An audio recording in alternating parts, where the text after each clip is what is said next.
party people.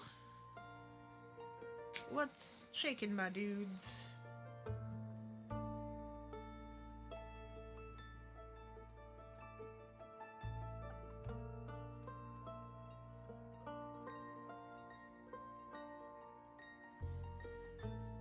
Okay, it has been entirely too long since I've played this game.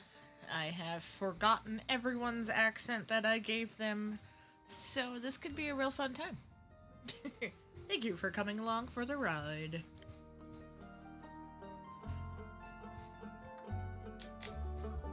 Alright. We are... Alright. One's an auto-save, one's a save. Alright. Let's go! Fable!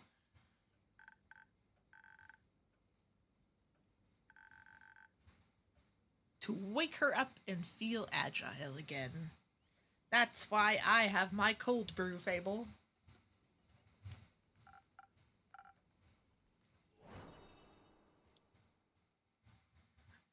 Robin!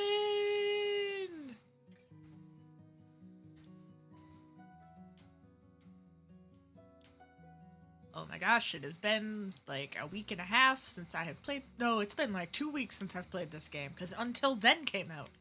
And then there was a week where I couldn't play any games at all. Ah! Okay, we're good. Oh, that's right, I unlocked a new drink.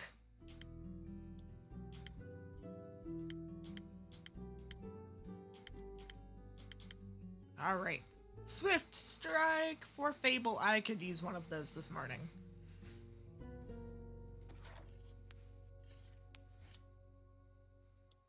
Like, I could use a Swift Strike. Oop. No, not that.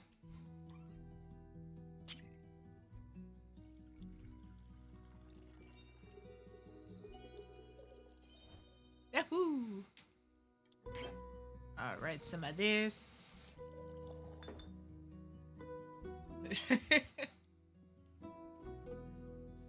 I know, work got nuts. We had like region people coming, and it was just like, ugh.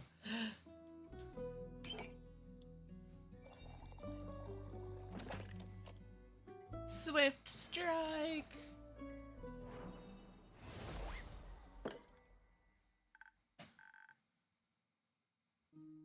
Yay! Well, I hope your workday goes better than what it sounds, because being slammed doesn't sound like fun. Thank you, friend!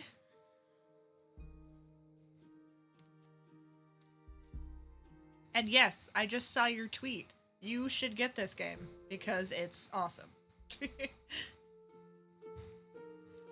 Alright. Fable says, thank you. I feel much better already. I feel that way after I drink my cold brew, which I'm going to drink again.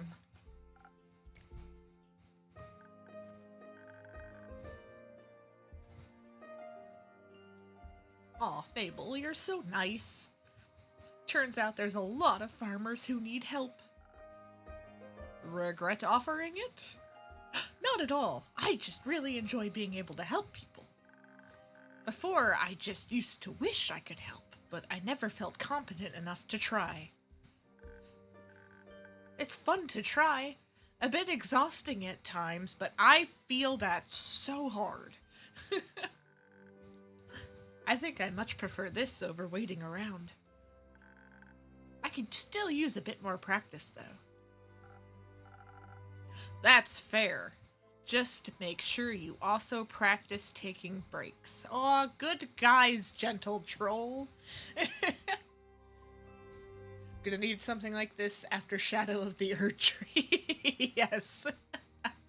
I had a nightmare about guys chasing me down on an Ike. Oh, jeez.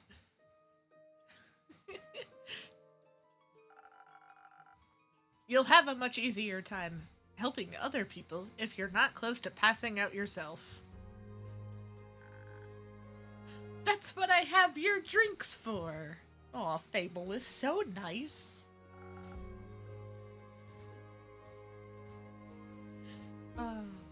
My drinks are not a gateway to burnout. Aw. I admire your kindness, Fable, but you too should fall under the umbrella of people you're being kind to. Seriously. Such wisdom in this game. Oops. That was supposed to be a Steam screenshot, not opening.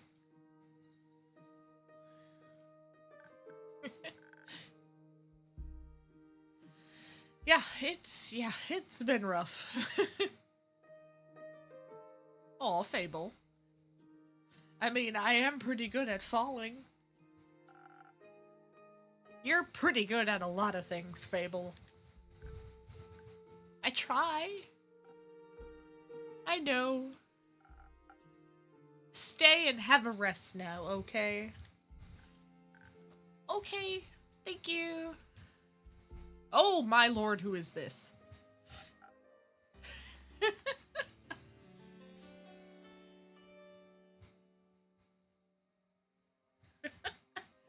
Good day to you, innkeeper. Good day to you too, adventurer. Yes, an adventurer! That is what I am indeed. I come here seeking a drink. What a coincidence. I do have some of those in stock. What can I get you? What kind of drinks do adventurers usually get? Whatever drink they desire. Then, well, I could do with something that tastes good. Of course. Perhaps something that could protect me from my foes? Defense is the base of every adventurer's skill set, is it not? Possibly. Let's try it out. Oh man, this guy is going to be a character. Oh. Alright, this guy wants a lot of defense.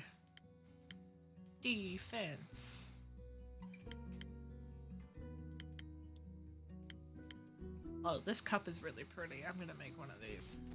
Now this one needs an infusion if memory serves.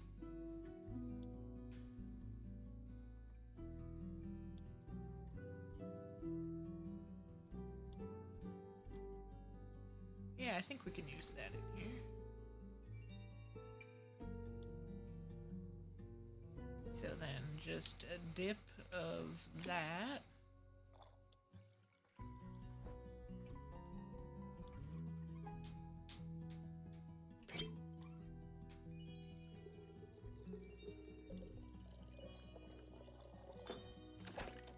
First snow.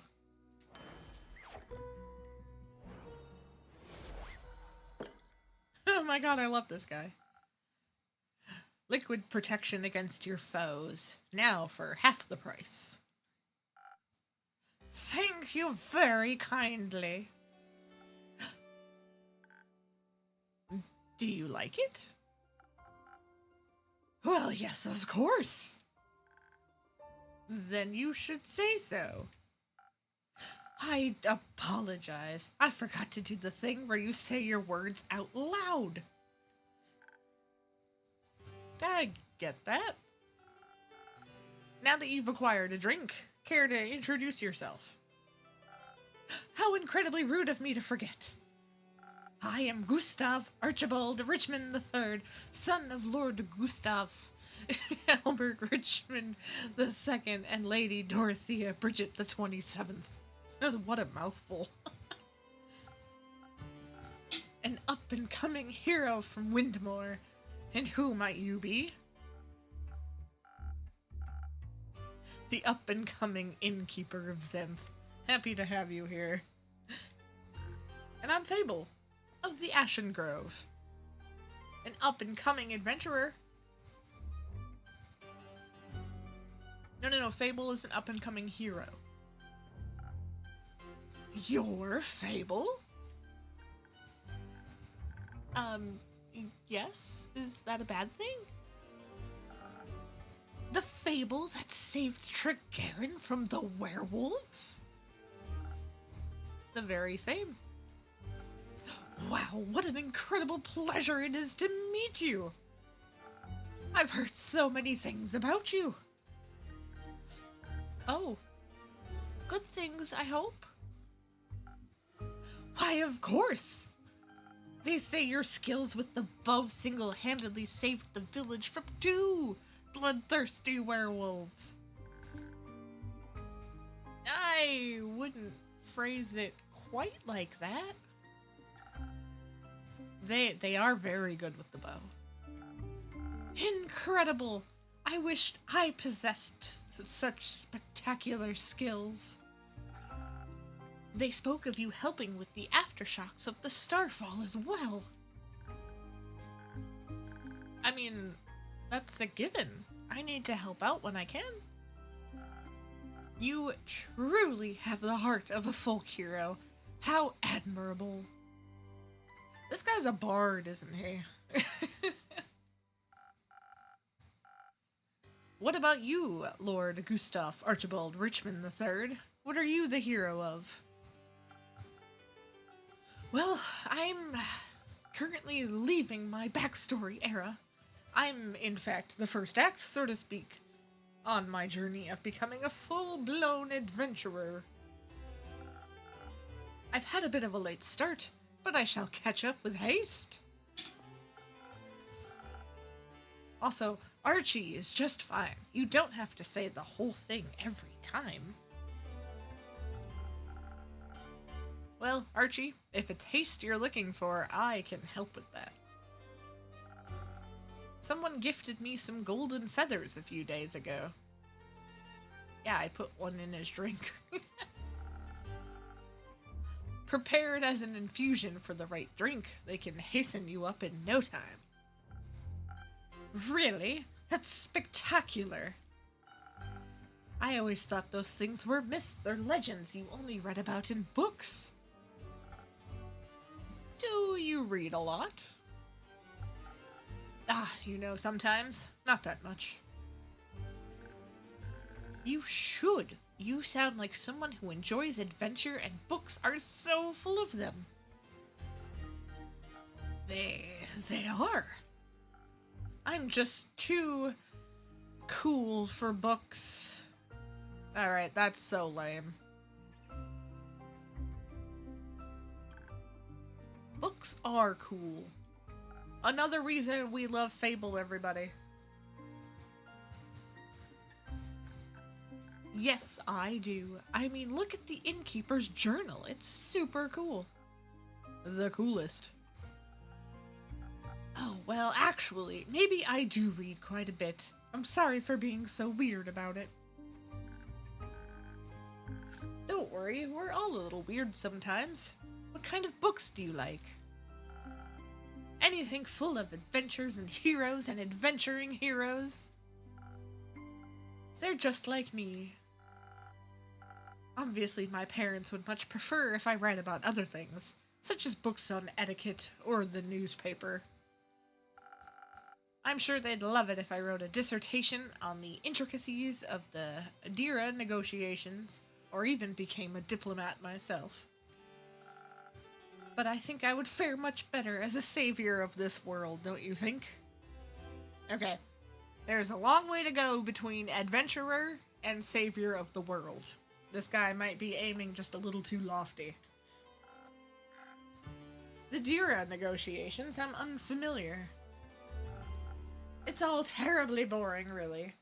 They're renegotiating trade routes due to a collapse of a canal bridge that was hit by a horn of canal rhinoceroses.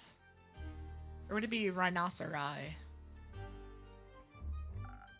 It's not going all that well, because they can't agree on who should pay for the repairs, the mainland or the Diria itself. Just thinking about it puts me to sleep. Ooh, a rumor. Then perhaps we should get back to more exciting topics. How do you plan to start off your hero's journey? By doing something heroic, of course. What's something heroic I could do? Yeah, this guy is aiming just a little too lofty. Like, save a cat from a tree and then work your way up, dude. You could start by helping the local farmers. They're still rebuilding their homes and relocating their cattle as we speak. Oh, Fable. He's gonna end up turning the cattle into hamburgers. Great idea. How much gold should I give them? Gold? I mean... I'm sure they wouldn't mind gold, but I was thinking about lending them a hand. You know, physically. With your literal hands. Ah! Okay. So I would go to the farmers and ask what they need help with. Of course, that sounds... I shall figure it out. Thank you for the inspiration, Fable. It has been an honor meeting you. I hope we shall cross paths again. Till my next quest, innkeeper. Till then. That was... adorable? Weird. See, for Fable to call that weird means it's weird. Not because of him. He heard about me being a hero? That doesn't sound right. But Fable, you are a hero. Not really. I didn't even do that much yet. Not enough to be inspiring to anyone anyway. There are much greater heroes than me out there. He wasn't impressed by other heroes. He was impressed by you.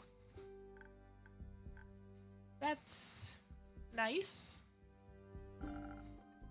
You don't sound very happy about it. I am. It's flattering, but I just don't think I did enough to deserve his praise. I'm just some elf. Alright. Fable gets this. Fable, you get confetti. That's right, Fable. You deserve that confetti, Fable. She's more than some elf. It's not for you to decide who's impressed by you and who isn't. I'm personally going to keep bragging about knowing Fable, the great hero of the Ashen Grove and savior of Tregarin. Alright, I get it. Thank you, Innkeep. I'll try better to accept compliments. You know what, Fable, I get that. Good. Hey! Melly took a quest. Hello, Innkeeper. Hello, Fable.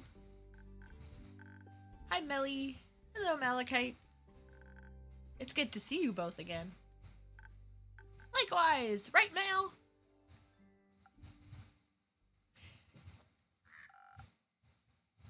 Can I offer you two a drink? Actually, you can offer us a quest. Are you talking about the one you just picked up? Your incredible deduction skills strike again. I mean, I'm only trying to match wits here. Hee. So you're interested in saving the poor familiars? I am. Missing familiars, silent wizards, clues leading to a dead end. That sounds like a case for the world's greatest detective. And her sneaky assistant. They do sound like a great team. They're not a team. But they are going on a quest together.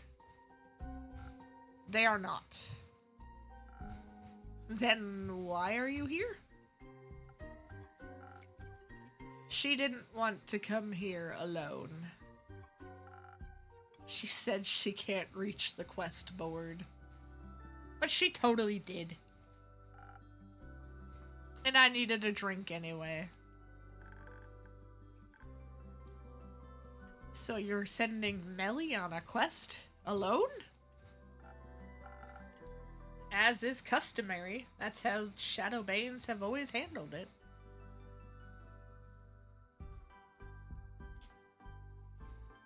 Yeah, that's true. Melly isn't part of the Shadowbanes. But she wishes to walk the path of thieves. So she must embrace their lifestyle. I think she's trying to walk the path of a detective. And that just sounds dangerous and negligent. I have to agree.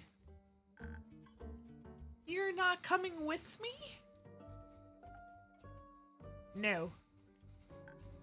Why not? I just explained. Badly. But you have to come with me. Why? It's clearly a job for two people. There's no job that can't be done alone. What if I need someone to sneak into the crime scene to gather evidence? Didn't she want to go on this quest to test your stealth training? But what if I get nervous? What if I forget how to be stealthy? Or what if none of the familiars want to talk to me? I don't know, Melina. And what if I come back and you've been eaten by a T-Rex? Who cares? I do.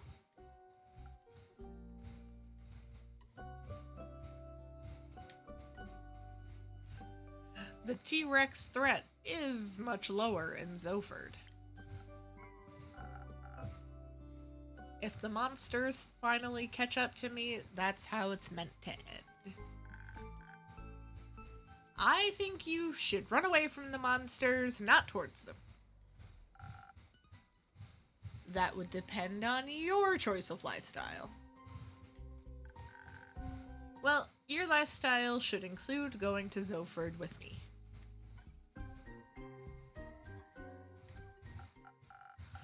Listen, Melina, even if I wanted to come with you, I couldn't. I got obligations, things to do. You're a thief. You don't have fixed working hours, and you don't have any other friends waiting around for you. Maybe not. But I do have a sheepfish to take care of. You have a sheepfish? I do. His name is Rufus, and he doesn't do well alone. Plus, he needs to be fed, and to do his daily crossword puzzles. Otherwise, his wool will get strawy. Oh. Well, you're right. You can't just leave Rufus alone. He'll get lonely. Yes. I could take care of Rufus. What? Well, I live nearby, and I'm very good with animals, and pretty decent at crossword puzzles. That sounds like an excellent idea. What if Rufus doesn't like you? He will. Certainly after one of Fable's famous lullabies. You sang... sometimes? Maybe you can sing a song about how Mal and Rufus got eaten by a T-Rex while the familiars booed me out of town. I think I'd prefer a song about you and Malachite saving those familiars instead. Right, Mal? Fine. But just this once, see it as a final exam for your training. Yay! That sounds fun! Wonderful. So, do you two need any help on your quest? I don't know. What do you think, Detective? Well, it's great that you would ask, mighty assistant. Please don't call me that. Okay, mighty Mal then. No. How about John? Sure. So, John, thanks for asking. I have studied the quest given to us closely, and I have come to the conclusion that there is only one option. This is a classic case of finding the right clues sprinkled throughout the witnesses' testimonies and piecing them together correctly. The townsfolk, the wizards, the familiars, they'll all have different conflicting information, and we'll need to collect and untangle it all to see the whole picture. But to achieve that, we need to be charismatic enough to get the truth out of them. And for those who still refuse to talk to us out of guilt or fear, we'll need to activate our stealth powers, find the hidden clues ourselves. Also, we should be quick so they can't destroy any evidence. I can offer you some of our golden feathers. They do come with the sweet aftertaste of haste. That way you should be able to make it to Zoford much quicker. Great idea! I think you underestimate the severity of the situation. What would you suggest instead then, John? I agree with the stealth part. We could use a hint of dexterity to make sure we remain unseen for as long as possible. But I believe our focus should be on overpowering whoever is responsible for this.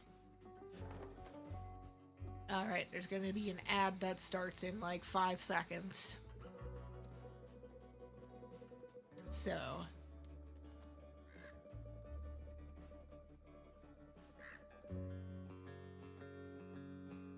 or maybe not.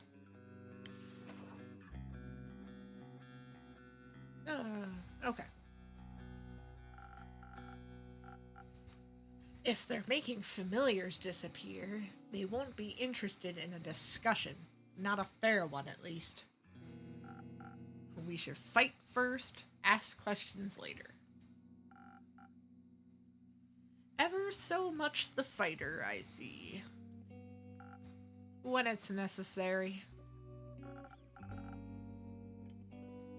If you're itching for a fight, may I recommend fresh Phoenix chilies? Some fire resistance could be a big advantage against wizards or their familiars. Whether fireball or fire breath, you wouldn't want to walk in unprepared. That's true. Does Amdu have fire breath? Technically, yes. Alright, here's the ad. Alright, I'm gonna pause it for a real hot minute here.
Alright.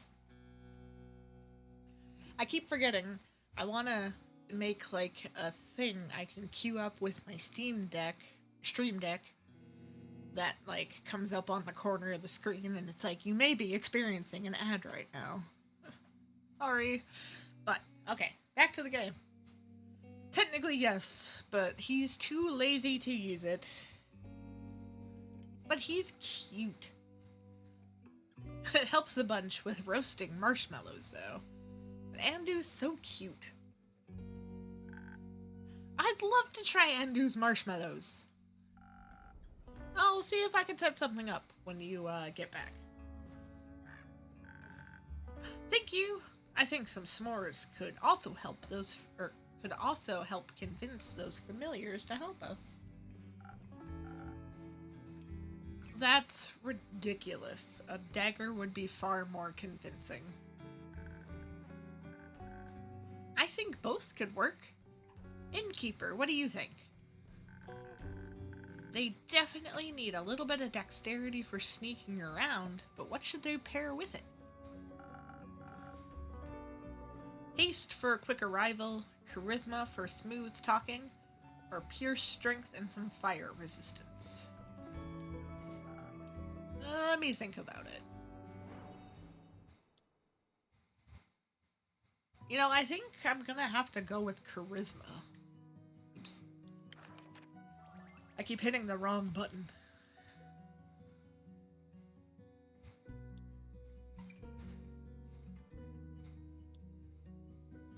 Yeah.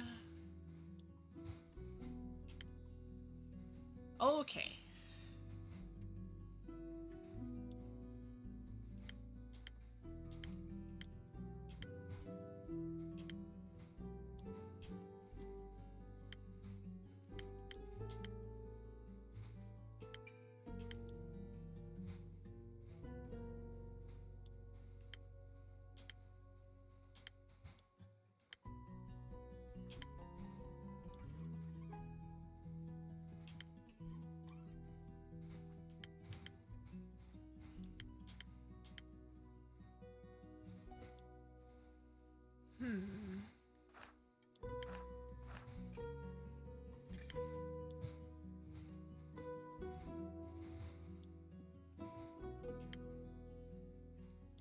Like, haste is the golden feather.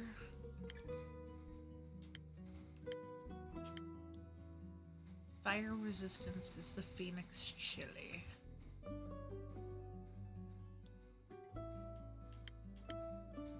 Okay, well, whatever I'm doing, a golden feather is going into it. Because that's, well...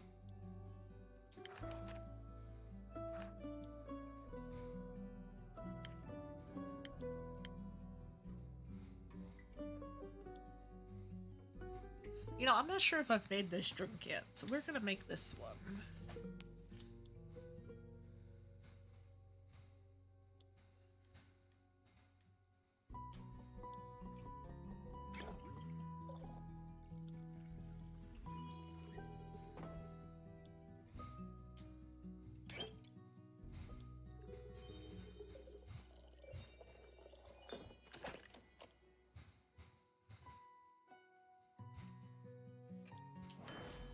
Alright, we're gonna see.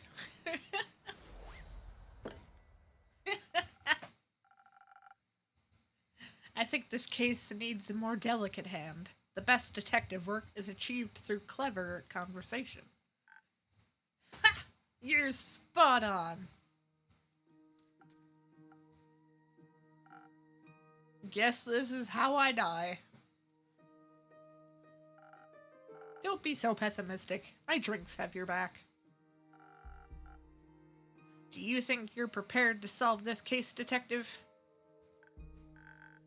Yes, with your help, we'll complete this quest with haste. We'll be back soon. Best of snooping.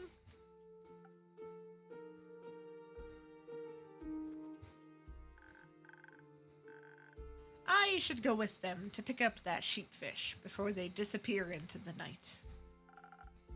Don't forget to sing him a lullaby. Rufus or John? Rufus. Right. Obviously, I'm gonna go now. Bye. Oh, Fable, how fun.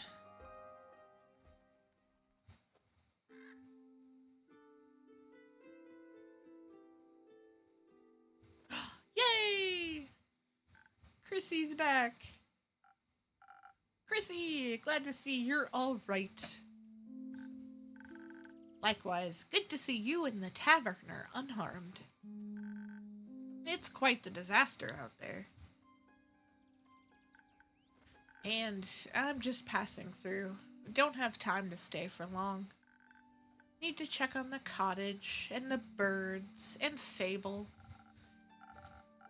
I'm sure everything is as it was. The canopies of the grove are sturdy after all.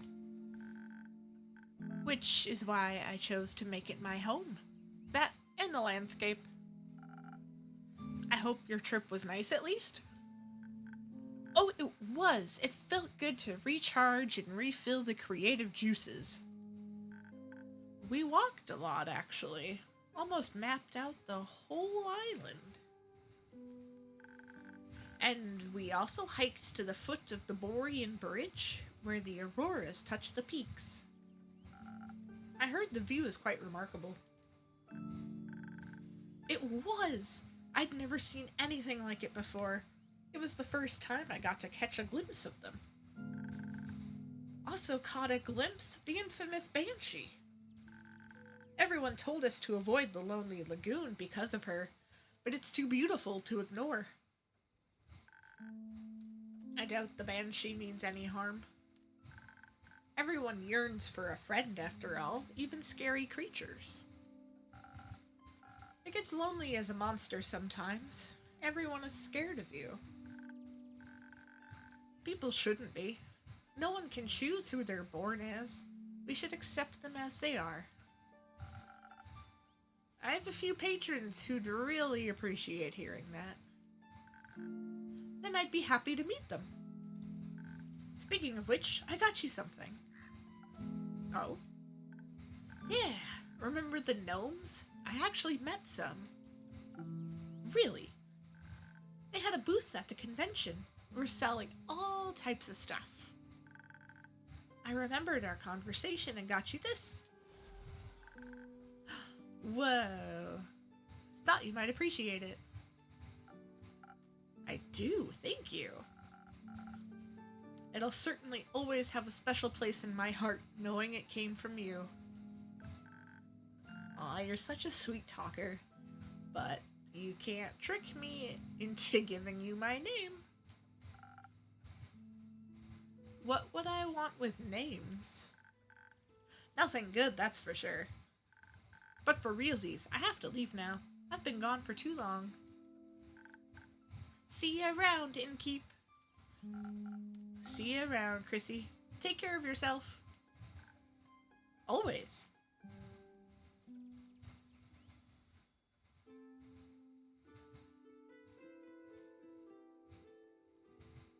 Excuse me?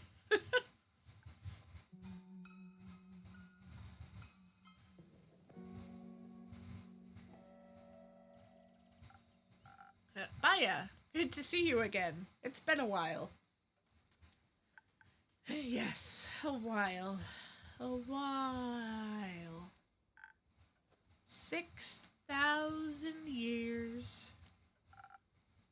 And more like 2 months? Ah, I thought I hibernated for longer. You hibernated? This time of year? It was for the Bloomtide Festival.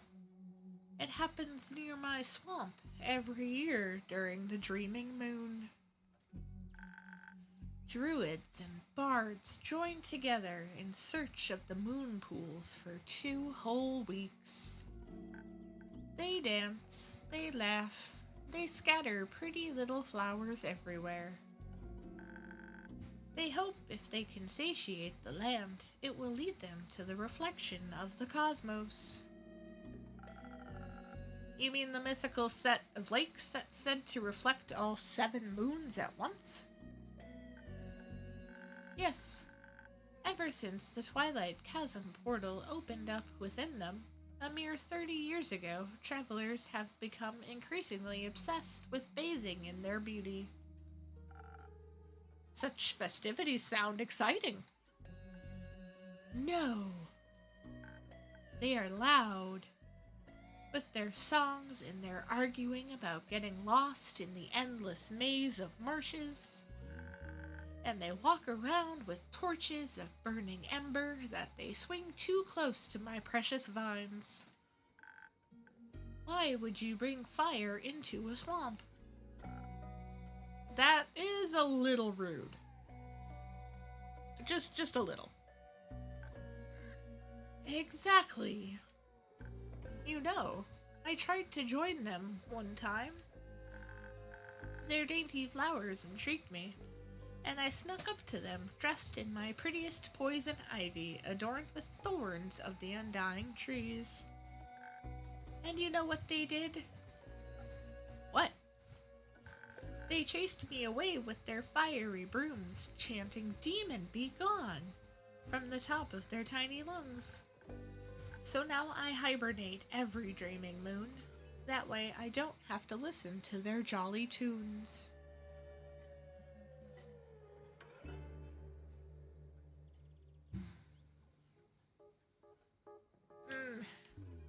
I don't know if I want to do either. Very few Gaians are familiar with the creatures of the bogs. Only with the stories about their bone-crushing teeth. What's wrong with bone-crushing teeth? They think you might want to crush their bones with them. But that would be so rude. They don't think that way. But I think if they got to know you, they'd like you a lot. After all, you make the best flower crowns in all of Gaia. Maybe all of Asteria. Those sound perfect for a festival. You might be right. Maybe I'll greet them with some flower crowns next year. I could even open up a seasonal flower crown store. I would definitely buy one. But right now, I'm awake and thirsty.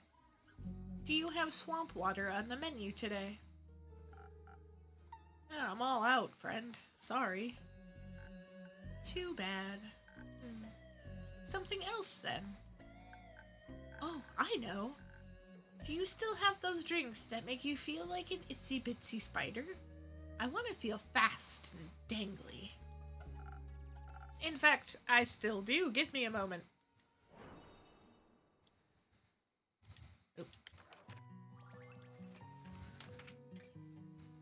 Alright, fast and dangly, I like it.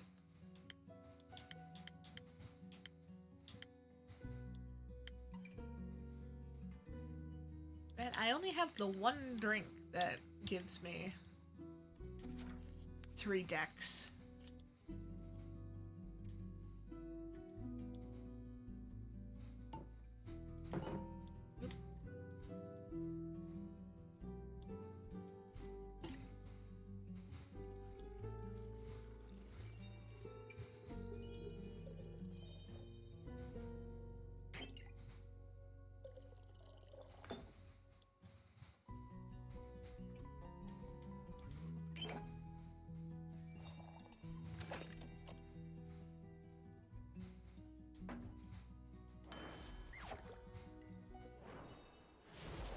Like, I hope I get another one.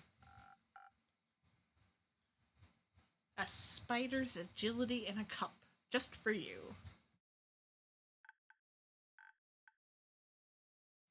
Oh ho ho, delicious.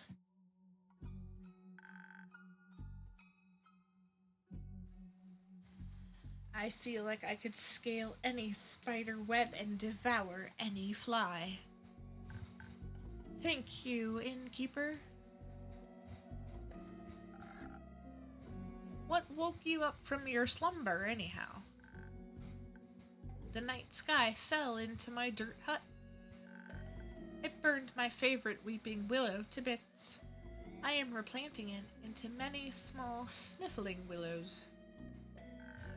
They are feasting upon the ashes of the stars that tried to extinguish them. It's a powerful nutrient. Sounds tasty. After the trees and winds and pillbugs calmed down, I had planned to go back to sleep. All that calamity made me feel awfully tired. But then I saw this creature standing between the tree lines, staring at me with its glowing eyes, like it wanted to consume me.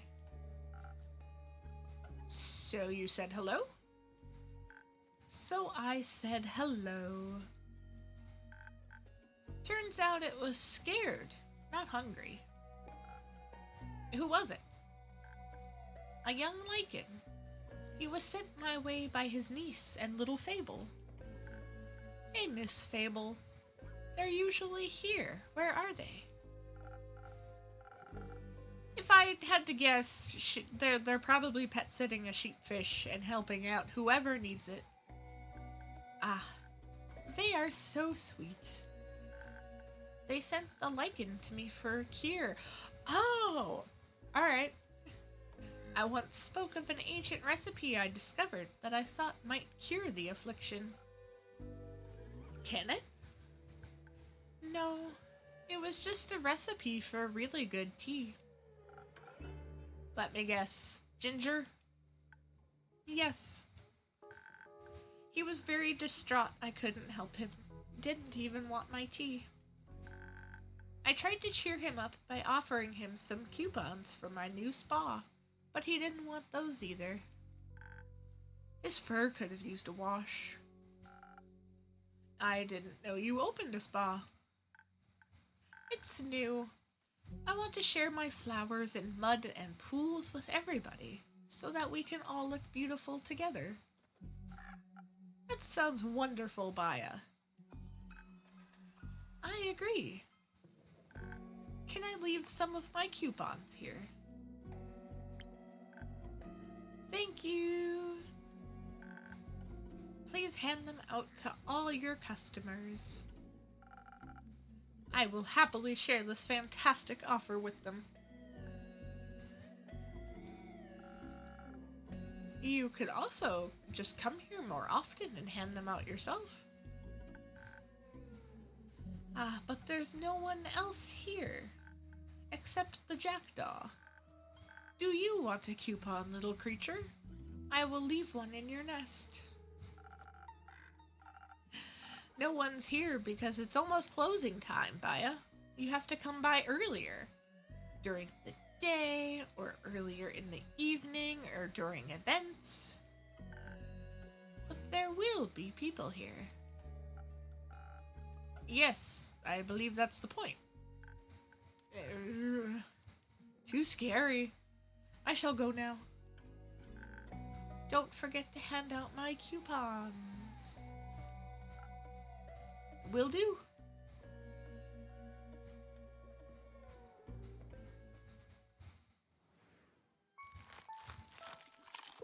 Time for Andu's food.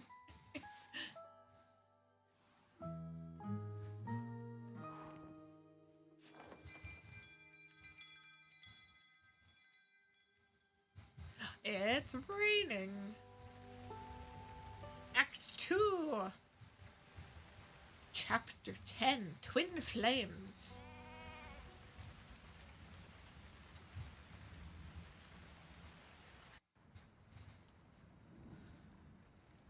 Sup, Jade? Hey, innkeeper.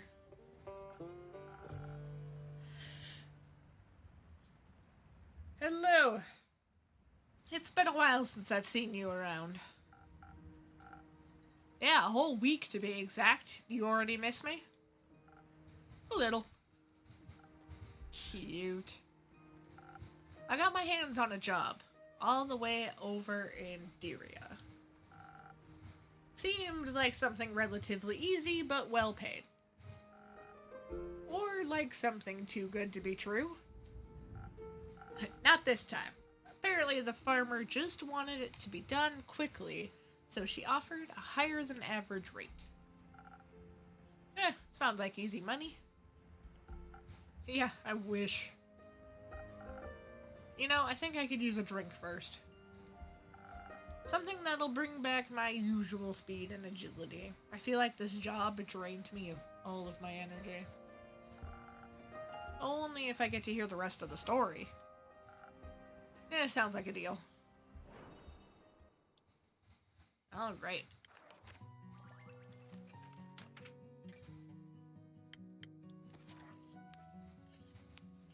Let's see here. I'm gonna make this in reverse order.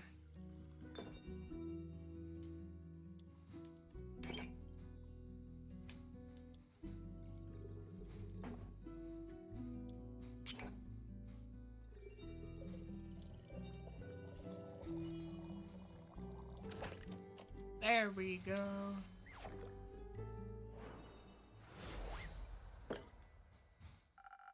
Let's hope this suits your taste.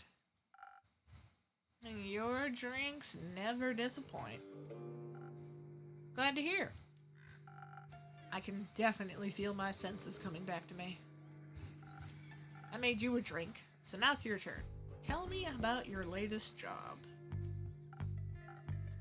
Fine, deal's a deal.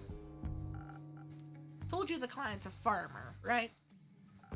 She has a large flock of two-headed sheep. Apparently that darn starfall damaged their barn and they somehow managed to break out of their enclosure. Didn't think they were that clever, honestly. It must be the two brains. Probably. Anyways, they got out. Right before their shearing appointment, and of course the farmer needs to get them back in time. Especially considering the rumors surrounding Dyria at the moment. Seems to be a dangerous place nowadays. Apparently, an unusual amount of cattle have been going missing these past few weeks. So, local folks have been keeping a closer eye on their locks and their fences. Of course, the farmer wanted her sheep to be safe. So, she hired someone to bring her animals back.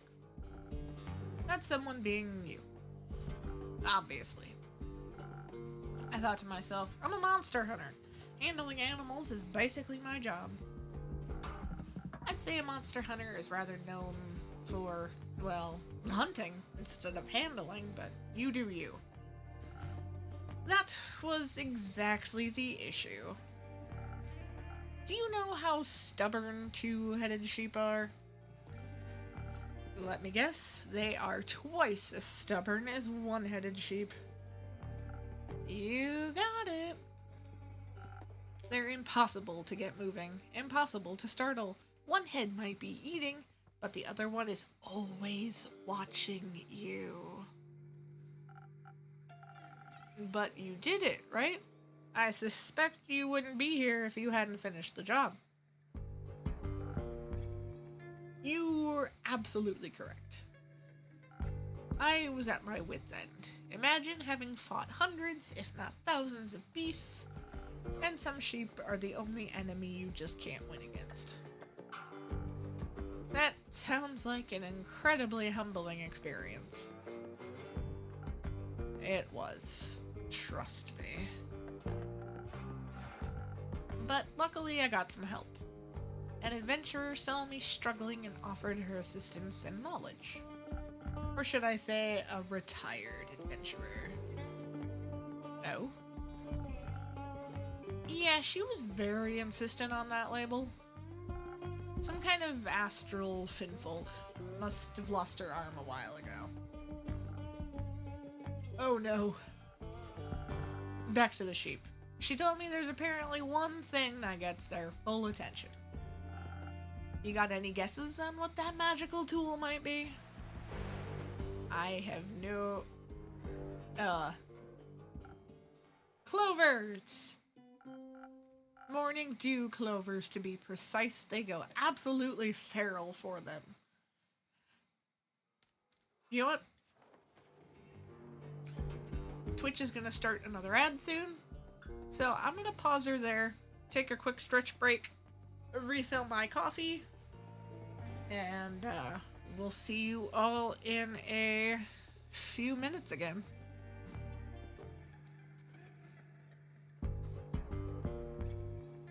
Oops. Well, we all get some confetti for coming back from the ad break. Forgot about that. Alright, so we are stretched. We've refilled our coffee. Hopefully you took the opportunity to stretch. And we are going to find out who this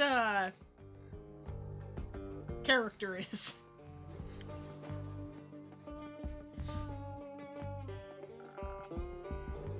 A few will make them follow every single one of your commands. But someone with your experience should know that, innkeeper. Alright. Those italics are doing a lot of work there.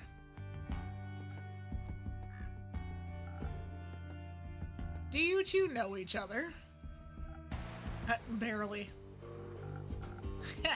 Keep your secrets then, oh so mysterious innkeeper. Yeah, those italics are doing a lot of work.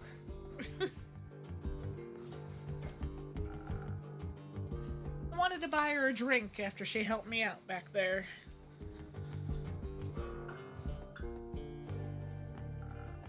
Didn't expect you two to be best friends, apparently. Best friends? You've got that one wrong, Jade. I'd never befriend someone like her. I have taste. Well, that was unnecessarily rude of you, Una. You didn't even consider my feelings. Oh snap, we're getting backstory. Consider me sorry, Innkeep. Apology accepted. Speaking of taste, what about your drinks? I know you've always liked experimenting with potions and other suspicious liquids. Looks like you finally made it, huh? Indeed, I think I got the hang of it.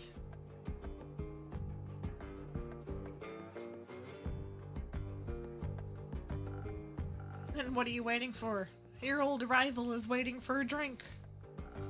Preferably one that'll restore my energy. Those sheep made my old bones all wobbly, and I don't like feeling so weak. Gotcha. Let's see what that old magic has to offer. Don't worry, she might not look like it, but her drinks are actually good. I bet. I'll just take that as a compliment, I suppose. Oh, snap, baby. Oop.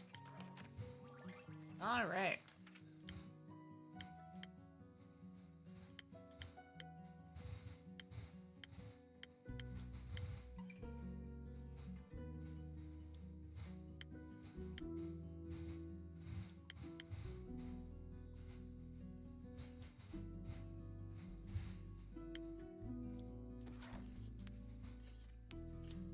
Alright.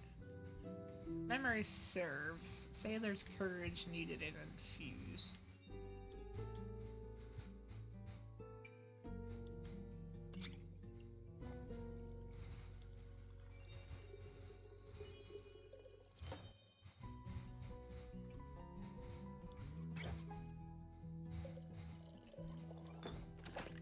Here we go.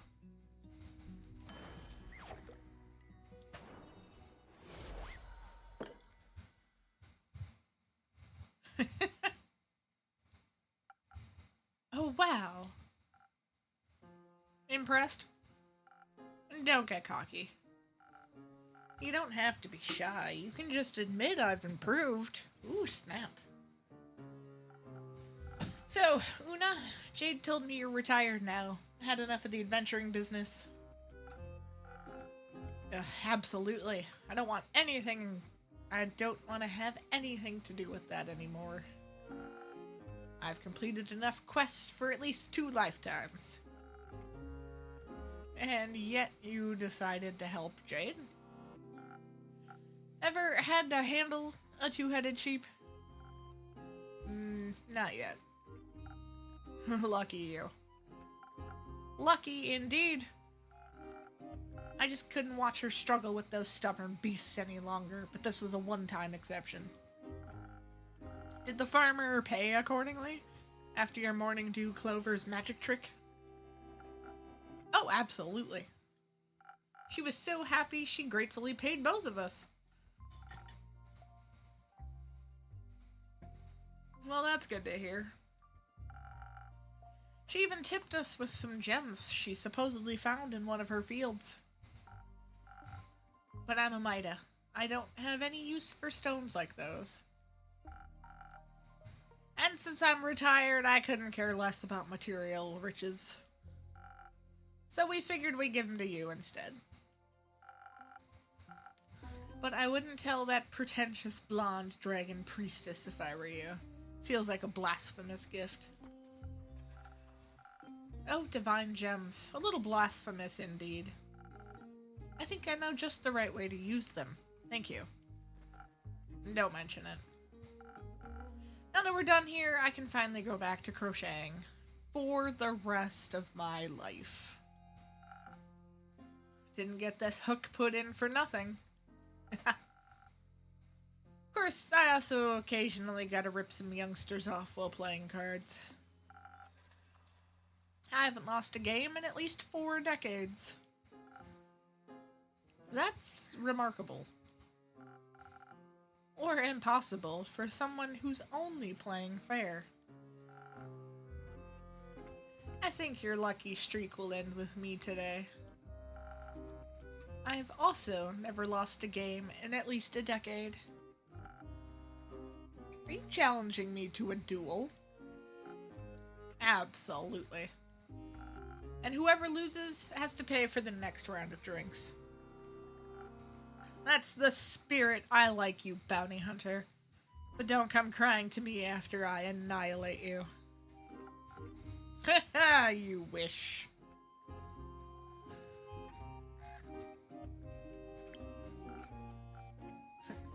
You're worried about me? Cute. I just know for a fact that Una is a master at cheating. I doubt that's changed. So you're saying you've lost against her? More than once. Pathetic. Hey, are you talking about me? Listen, Inkeep, if your opponent is obviously cheating, like she was, you can't beat them fair and square. You gotta beat them at cheating. Now watch how a real master does it.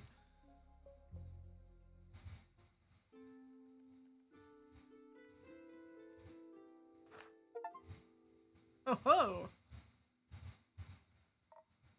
G'day! I've returned, Innkeeper. Welcome back, Miss Anwar. And welcome. This brave adventurer's name is Claymore. He offered unexpected support during my quest. Well, I'm happy to hear that. Thank you so much on behalf of, the world. Yes, of course, the world, Mr. Clay. You don't need to do the whole Mr. thing. Just Clay is alright with me. Otherwise, it sounds so formal. Like talking to one of those graph people. Oh, you wouldn't want to be one of those. Clay it is, then.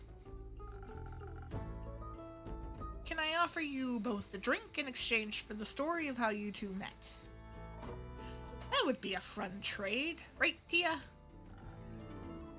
I think it would be welcome as well. Then what can I get you? Clay, please go ahead. Oh my, you've got a lot of stuff on the menu. How about one of those drinks with ingredients? Yes, a drink with ingredients. You looked strong. How about something extra for those muscles? That sounds nice. Let's go with that. 1 minute. Ah. Alright.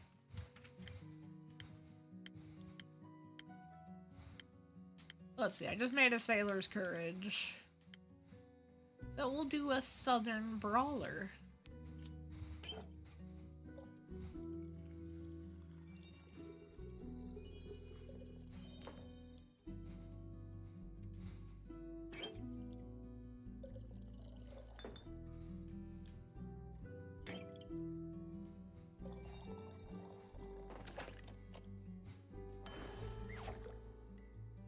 Oh, I keep forgetting I haven't pet Amdu yet.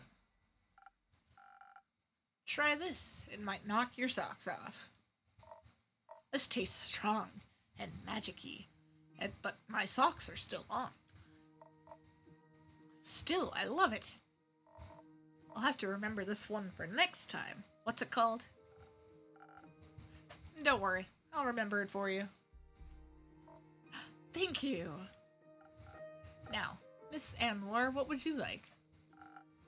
I need some of that liquid vigilance. Even in here, it's important to stay on guard.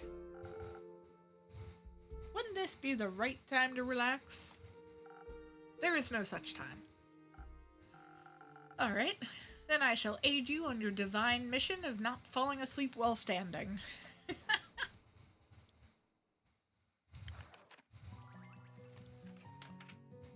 Alright.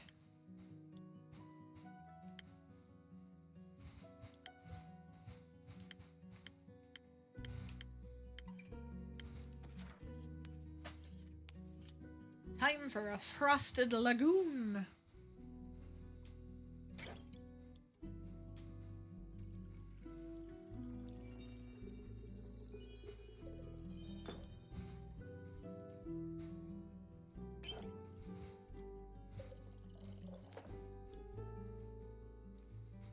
Oops.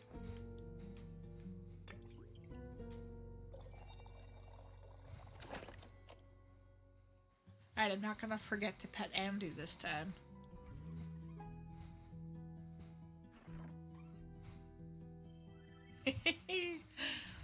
I love that his eyes get sparkly. Alright. Oh! Wait. Some liquid vigilance diluted with some delicious secret ingredients. Enjoy. I could do with something less diluted, but you're right, it's delicious. Happy to hear. Do we get to tell the story now? Please, go ahead.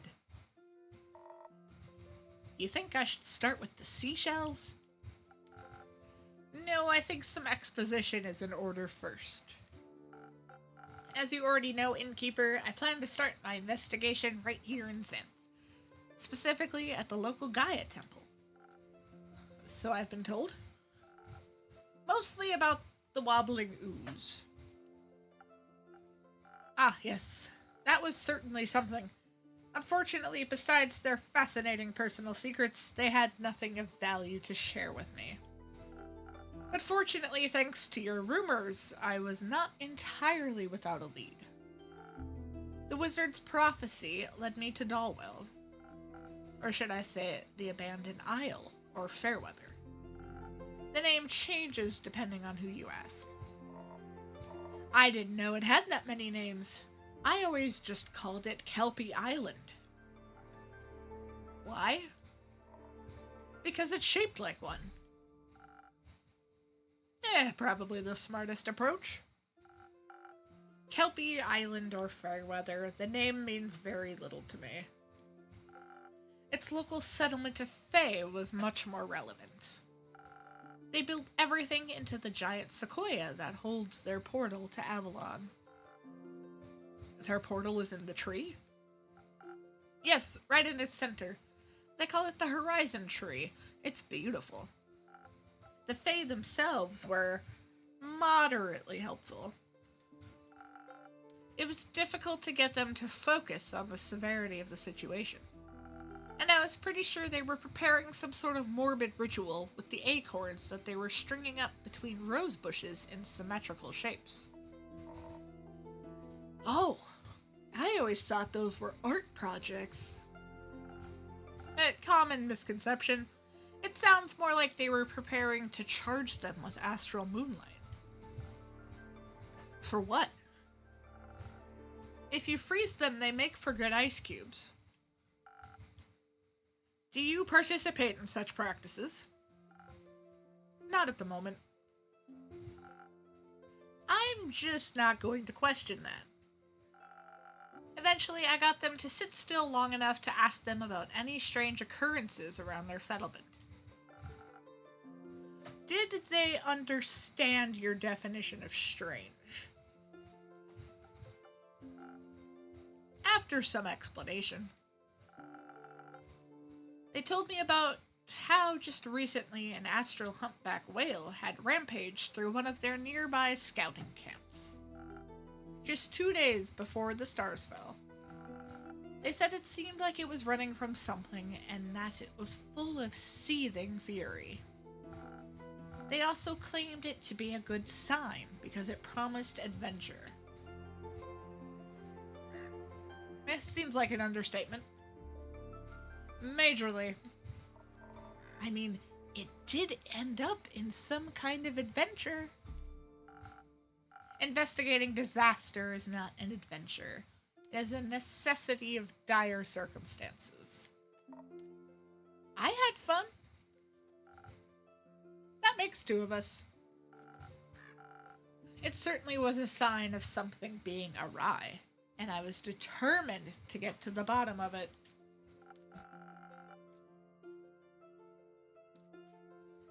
So naturally, I made my way to Carapace Beach and prepared a celestial summoning ritual under the young astral moon.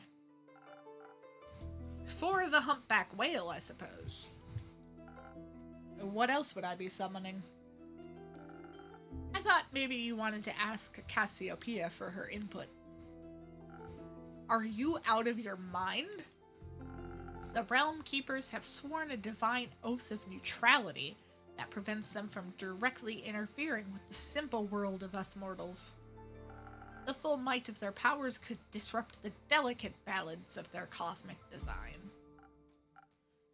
Right. Sorry. Slipped my mind. You are forgiven. As I was preparing the ritual, readying myself to confront the troublemaker, I suddenly found myself being interrupted by a strange request. That was me. I asked her if she needed any more seashells. Did she? I did, actually. Pairing dragon-head tritons and flimmering limpet shells can heighten the dual aspect of the celestial twins, therefore making the connection to the astral sea more stable. Obviously. I hadn't managed to find a limpet shell, and one happened to be among his offerings. I honestly just thought she was decorating the beach so that she could do with more color.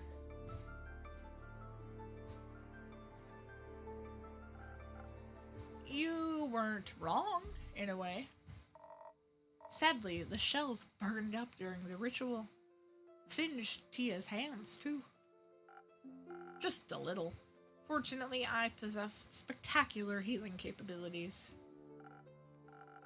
Fortunate indeed. Were you collecting seashells for the beach? For beach decorating, or your very own ritual, Clay? Man, I cannot read today.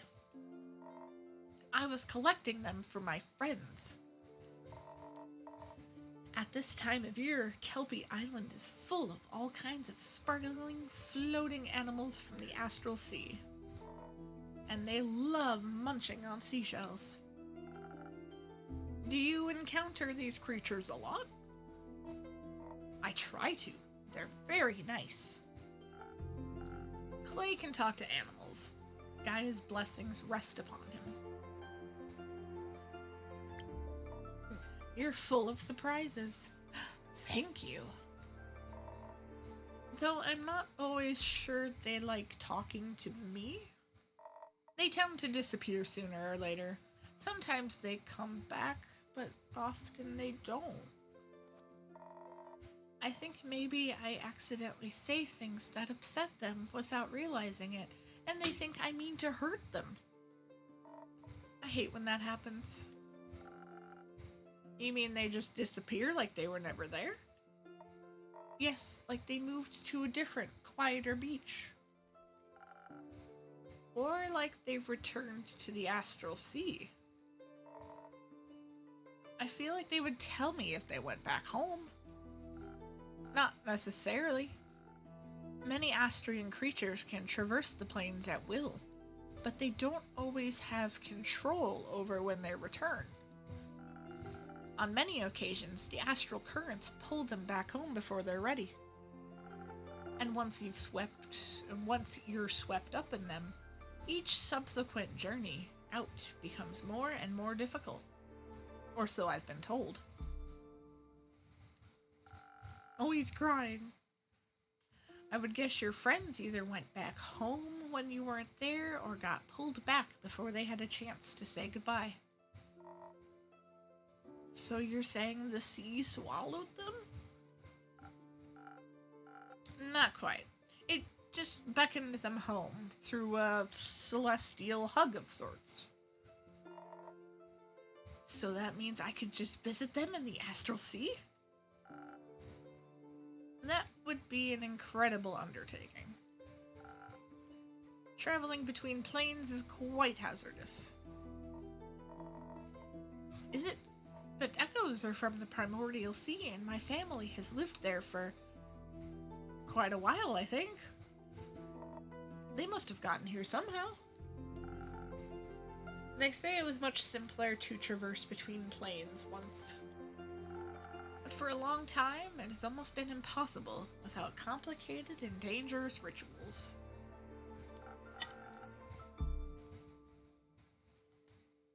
Until recently, the astral sea was the only possible way to pass through the barriers. And accessing it requires meticulous planning, not to mention the sea tends to come with more risk than rewards. Even your Astrian friends who can choose to leave their home plane on a whim get pulled back by the currents eventually. Imagine what would happen to you if you went in unprepared. But the Fae on Kelpie Island aren't far from Gaia either, and they told me they haven't lived here for very long. Since the 5 interplanar portals opened up, interplanar travel has become a lot more accessible again. At least when it comes to the dream planes. But even the astral and primordial seas, not to mention are finally open to us again after all these years. It is a true miracle to witness in our lifetime. So the portals haven't always been there? I didn't know that. Who put them there? Well, that's a very good question. And one that would blow the scope of this conversation beyond its bounds, I would think. You still have to tell me how you summoned that whale. Hey, you're right, we're getting off track. As Clay and I talked, he told me about his fascinating friendships with the astral creatures. And his ability to speak with animals as if they share a language. So you asked him for help? Well, he offered his aid. I certainly could have handled it on my own, but you didn't have to. Right. That. Obviously. Thank you very much, Clay. Anytime.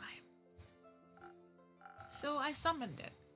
The ritual worked exceptionally well, and it appeared out of the sky in a wave of concerning darkness. Stars used to accompany them. I mean, there was one star. There was. The whale was even bigger than I had anticipated, almost as tall as the horizon tree. and in its stomach rested a giant sun, the only star of the night sky whose light had not been extinguished, nestled right in its belly. That sounds beautiful. It was, in a way. The star wasn't the thing to worry about, though. The whale didn't look at all happy about being summoned. Instead, it looked like a wounded animal that was one loud noise away from lashing out. And it looked sick. Its translucent skin was gray, like it was frozen with the coldness of the highest mountains or the deepest depths. Its eyes were pale, almost blind, with no warmth behind them. I thought for a brief second, we must fight this beast before it consumes us and everything in its path. But when I looked over at Clay, I saw a deep understanding in his eyes. Like he wasn't seeing a monster, but a friend. So I stayed quiet, knowing that whatever he knew outweighed my fear. You knew what it needed, Clay? Not completely, but I knew that look in his eyes. That feeling when you're so scared you get angry, when you want to fight because you're terrified you won't be able to flee.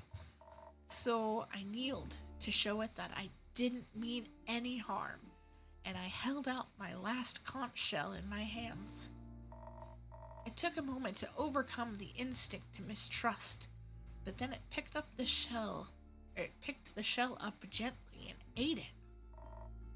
I saw the conch freeze as it was swallowed. It looked painful. Wanting to comfort the whale, I reached out and carefully put my hand against his cheek. I wanted it to know it wasn't alone. I'm sure it needed that. It did. It was so sad it cried tears of golden dust. Its tears turned to ice before they even hit the ground. It was at that moment I realized its body had been cursed with a potent frostbite. I knew it did not trust me yet, so I did what I previously would not have thought possible. Through a hand on Clay's shoulder and the magic of your drink, I was able to briefly transfer my magic onto Clay, allowing him to cure it of its disease. He kissed it on the forehead and the ice burned away, freeing it of the endless chill. It was quite sweet. That's one lucky whale. And one unusual effect of that infusion. Is that not usually possible? Inspiration is a fickle thing. Such magic is deeply personal and differs from person to person. I always enjoy seeing how others imagine support to look like. Tia's support was very helpful. I'd hope so. Once it was free of its pain, the whale was ready to talk to us. I asked what had happened, and it told me about fighting some sort of evil creature on 2 legs. A creature on 2 legs. So, humanoid then. We assume. It turns out whales don't care much about our appearances. It cared more about all the things being thrown at it. What a mean way to approach a whale. Apparently it swallowed some kind of stone. It can only remember its black and white color and that it tasted horrible. But I thought, I have a strong digestive thing, it's nothing to worry about. Rookie mistake. The 2-legged monster just wouldn't stop attacking, so it fled as quickly as it could, trying to find its way home. It felt really bad about destroying the camp. I get why. The worst part about being angry is seeing the wreckage you leave behind. Tia, do you ever get angry? No, I am the embodiment of calmness and self-discipline. Where I come from, they call that repression.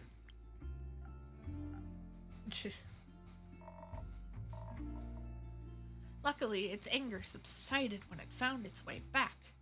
It thought it was finally safe, but suddenly this freezing cold began. I don't mind the cold much. I'm from the Highlands and we get a lot of snow in the winter. But the kind of cold it was describing sounded awful. Painful and inescapable, like it was freezing from the inside out. The potent frostbite I mentioned. It seems a curse took hold and slowly spread throughout its entire body. It tried to keep itself warm by feeding on solar crabs and cosmic squid, but that didn't help much. It just kept getting more scared, angrier and colder, until even its brain was freezing over. It couldn't think of anything other than the cold. So in its desperation, it ate the hottest thing it could find. A star. A star. A giant one at that. It looked deceptively small contained in its belly. But apparently it was one of the biggest ones the night sky had to offer. The East Star. It ate Pharos? The guiding star of the endless seas? It did. And it helped. It kept the frostbite at bay, even if it did not eradicate it. But as you can imagine, such a massive star disappearing did not have the most desirable effect on the astral sea's delicate balance of gravity. I can imagine. The whale was very confused about what had happened.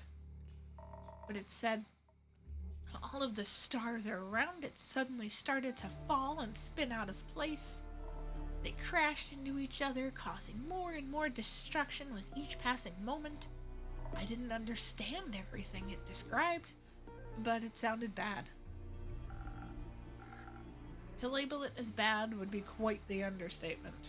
The falling stars ripped holes in Cassiopeia's wings. To think that just one hungry creature could break the entire balance of the universe. It was hurt and scared. It should have endured instead of hurting others. It was alone. It didn't know all that would happen.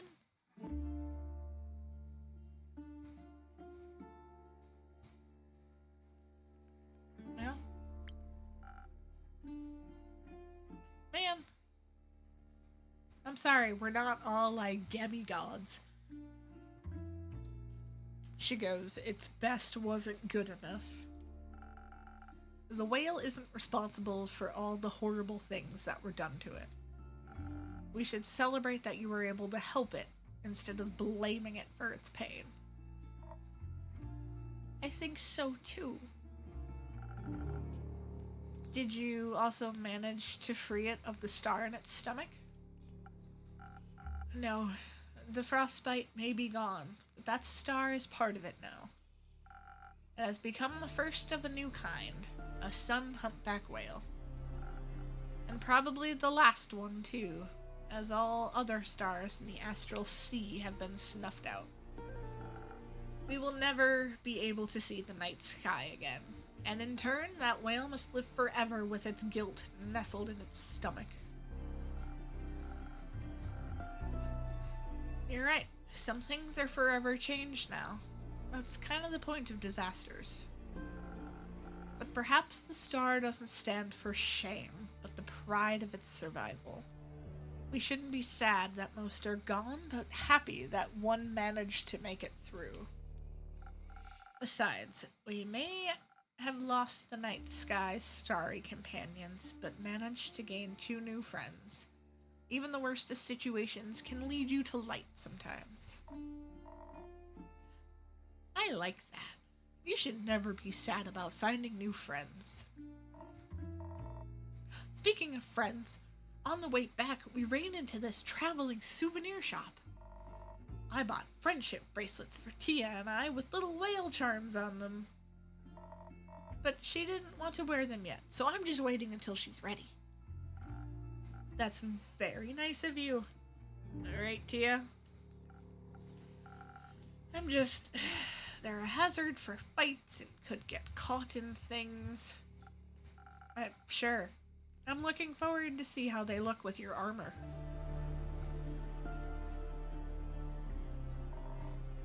Tia also found something for you at the souvenir shop. She said it reminded her of your tavern. And now that I've seen it in person, I agree. Now I'm curious, what is it? Oh! It's the little mosaic in the window. The shopkeeper told us a little bit about it. Supposedly, this piece of art represents a new beginning after a hard-fought battle. Kind of like the rise of the sun hunchback whale. That's very fitting. Thank you, Tia. So, yes, Tia, aren't you glad Clay was there to help you? I suppose I am. You really are? You are surprisingly competent. Perhaps one might even say I could not have done this entirely without you. If one was to be extreme about it. I think someone like you could do anything alone if you put your mind to it. But that doesn't mean you should have to. I'm always happier when doing difficult things if I have help from other people. Well said, Clay. Stellar teamwork, you two. Keep it up. Will do. Much more importantly, clearly our quest was not successful. What are you talking about? You cured the sun humpback whale. You found out why the stars fell. You even made a few new friends. What more could you want? We still haven't the slightest idea who caused all this. An angry humanoid figure?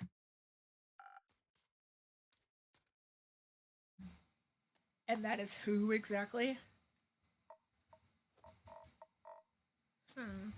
We can rule out you, me, and the innkeeper.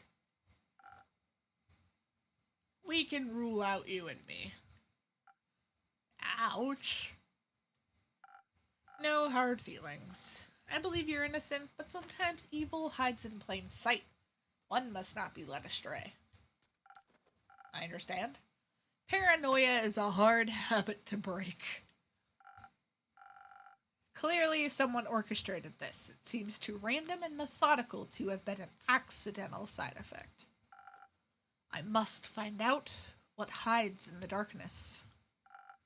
If something like this happens again, it could end in a calamity the likes of which we've never seen before. Don't worry too much about it, girlie.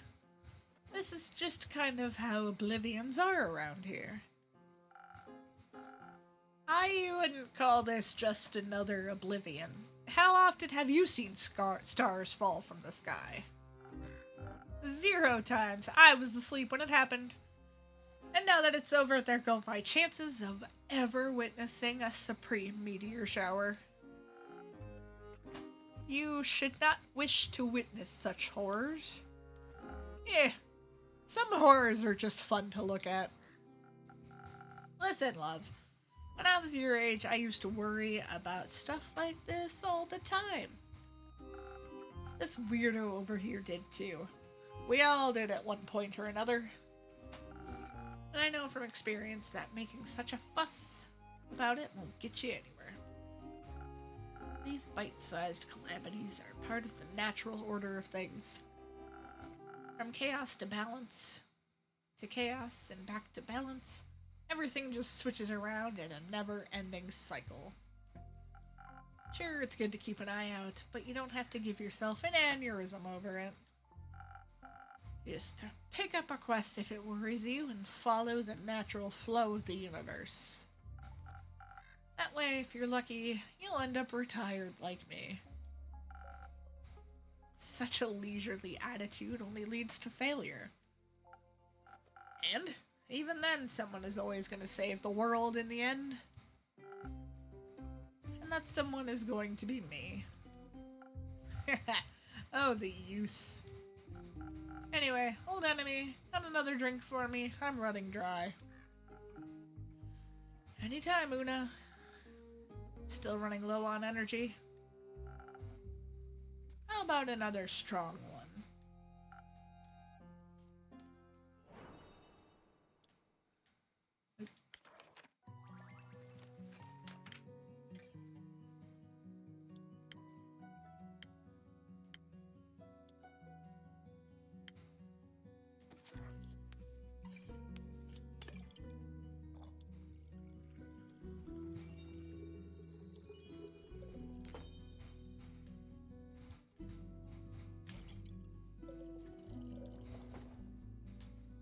Yeah, she doesn't get a special one with an infusion.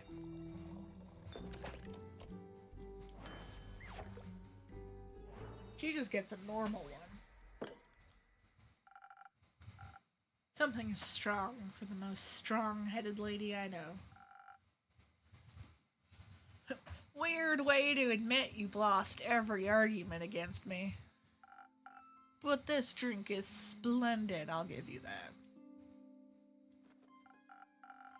See, with one of these, your worries will be washed away with flavor. Good or bad depends on the day. I find your apathy borders on tragedy. And I find your hero complex unsustainable. Remember, kiddo, they don't build those statues for folks who are alive. Who cares about statues? My purpose is my purpose, and I don't care who immortalizes me. No one's purpose is to die, girl. Life is much more meaningful than that. Anyway, my purpose is winning at cards right now. Good luck with your delusions. I apologize on her behalf. It's fine. Tia, are you dying? No, she was purely speaking in the hypothetical. I'm not sure what that means, but it doesn't sound like it could damage your armor. But you know, maybe we should listen to her advice, at least a little bit. My granny always says, with age comes the priceless wisdom of mistakes. I think your grandma's advice would be much more helpful than whatever a failed hero used to say. You think retirement is a failure? One's post should never be abandoned. If you can still serve this world, you should. I'm not sure if that's bleak or inspiring.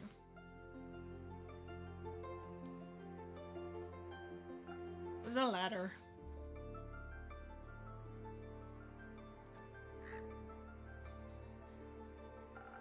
She was right about one thing, though. The past is full of terrible disasters that were prevented. Which means that this too could have been attempted before, if not very successfully. Knowledge of something so vile must be scarce and well guarded, maybe even abandoned. I have never come across anything like this anywhere in the Aperture's library. Granted, the Aperture has only been standing for a little over 2 decades, no? Its library can't be that vast. Many of the Order's books were relocated to the new stronghold. But I do believe that we don't currently harbor the knowledge I seek. For that, other avenues must be explored.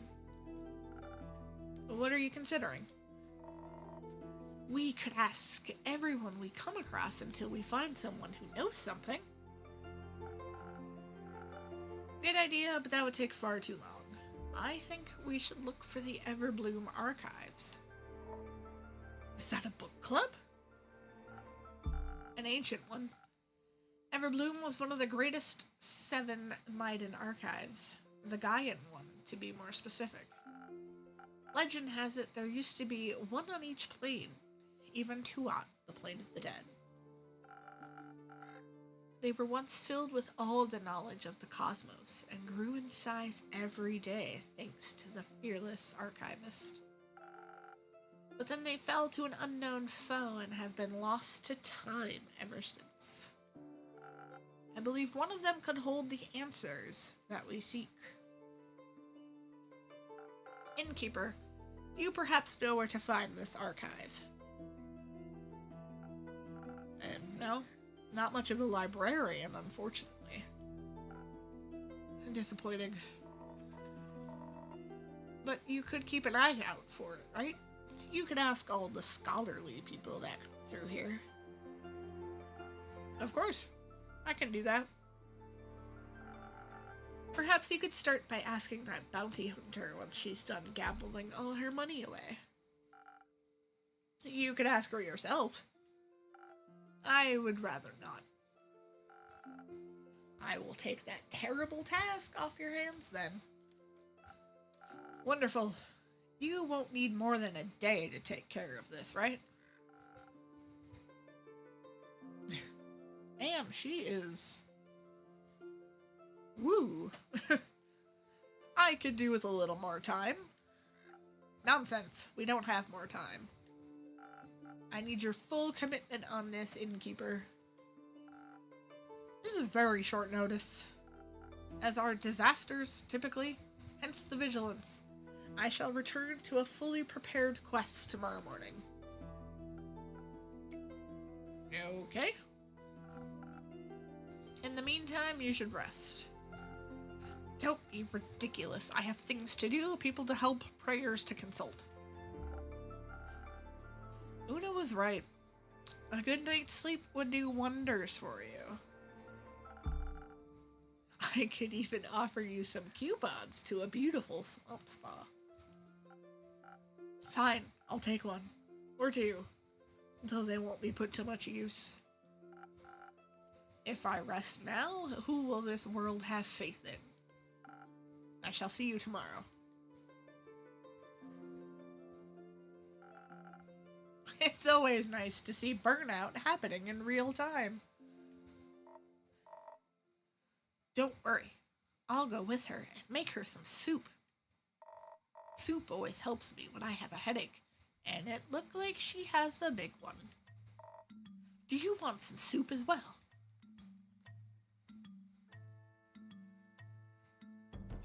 Yes, please? I'll bring some by tomorrow. Do you have any allergies? No. Thank you, Clay. Anytime. The recipe will be a surprise. Oh boy. Have a superb day. I'll take some of those coupons too. Wonderful. Talking through everything really helped. Thank you. I'm happy to hear that. I hope you held on to those seashells. Catching up with some astral friends might make you feel better. Actually, I was thinking I could use the shells to make some friendship bracelets for Tia and I. I want to carve them into stars. I think that sometimes you have to make something beautiful out of the things that hurt you. Otherwise, you're left with anger that has nowhere to go. Do you like being angry? No, I don't. Being angry is just exhausting. Me neither. But we all get angry sometimes. It's not the most fun, but it's important. Never getting angry doesn't solve anything either. It just makes you smaller and smaller until people no longer see you as someone they need to think about. At least they're not scared of you. Anger doesn't make you any more of a monster than silence makes you a saint. Be a whole person, Clay, and don't be scared of who that is. I'll try, Innkeeper. Thank you. I hope you find a way back to yourself, too. Oh, thank you, Clay. Me too.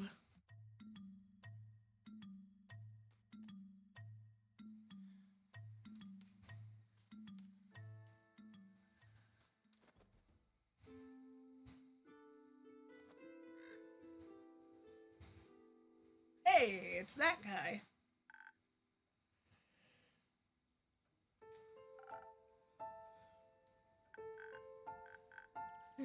What did my magical eyes see? New faces and new acquaintances. With whom do I have the pleasure today?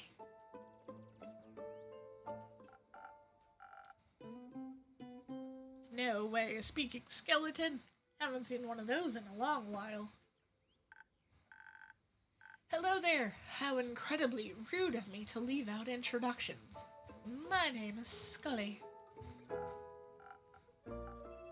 And he's so polite as well. You can call me Una, Mr. Scully. That one over there is my friend Jade.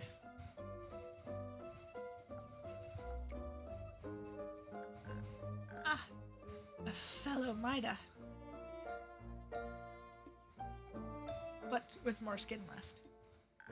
Which isn't immensely difficult, I suppose. Glad to make your acquaintance, Una and her friend Jade.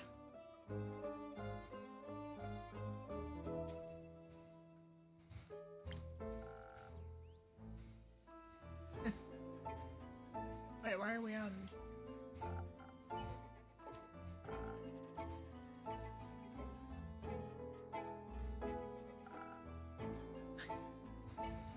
Oh, that necklace.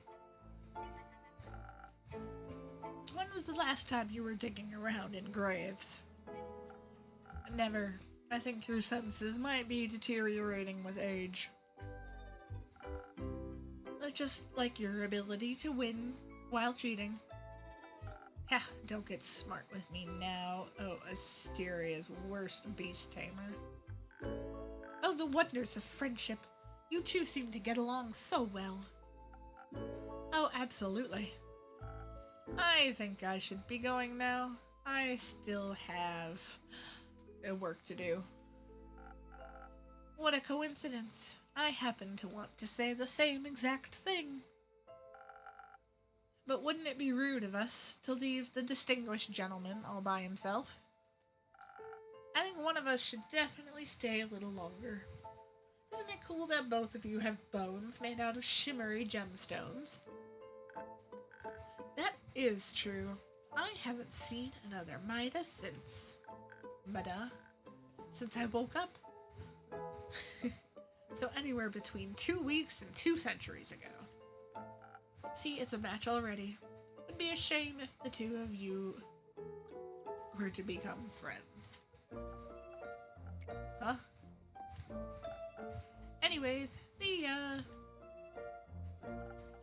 that was quick. Indeed. I guess a woman her age knows what she wants.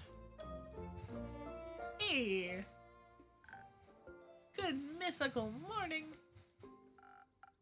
It's well past sunset, Hex. That might be true, but it's still morning somewhere. I know. You got it. But today I'm not here to talk with you about primordial magic. Today we're going to celebrate my sister. The character designs in this game are so good. I can't get over how cute these characters are, you guys. Greetings, everyone. Come on in. Pleased to meet you. My name is Scully. Jade. You can call me Hex. And this is Grace, my little sister. Yes, I know she's taller than me. You can keep it to yourselves. We're here to celebrate, not to roast. Although some fire might be fun. No fireballs inside Hexagon. If you insist. A fireless party it is then. My bones are aching for a party. I haven't attended one in what feels like an eternity. What's the occasion? My wonderfully talented sister successfully defended her wizard doctoral thesis just today. She can now call herself an actual full-blown selenite witch. It's not that special, honestly. I beg to differ. That's a majorly big deal. Congrats! I must congratulate you as well. Quite an outstanding achievement indeed. You're very sweet, thank you. I'd have to agree with everyone. You should be proud of yourself. How about a drink on the house to celebrate your graduation? Hex already told me you're a real magical connoisseur. I would love to taste one of your creations, Innkeeper. But I don't know what to pick. Could you recommend something for me? Of course. How about a drink for your wits? Your brain must be tired after debating your professors all day. That sounds lovely. My brain could use a little pick-me-up. Coming right up.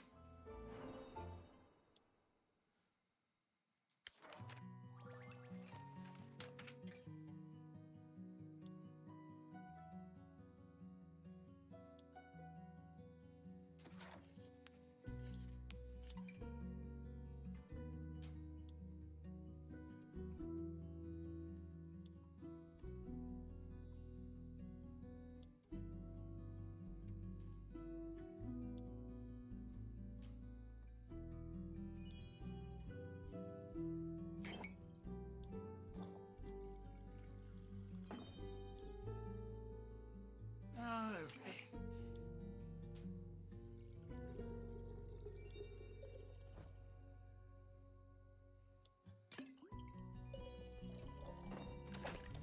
One peak sunrise coming right up.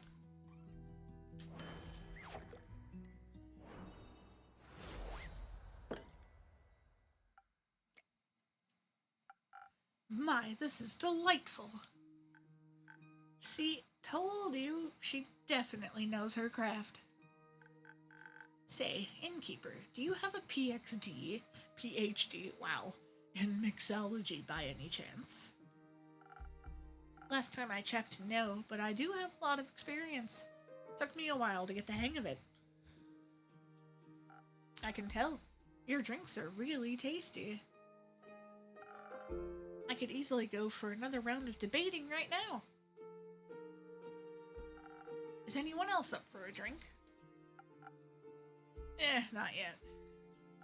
Still energized from earlier. Scully, Hex, what about you two? I'm good. Don't want to steal the show. I'd love a refreshment for these old bones. Perhaps something that'll bring back the charm of the old days. Alright. Gonna make Scully's drink. Oops.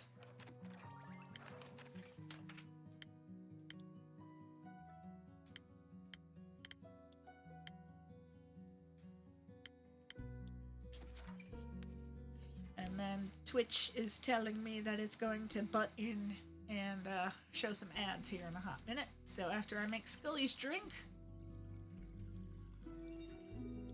I'm gonna go run and take my pooch outside.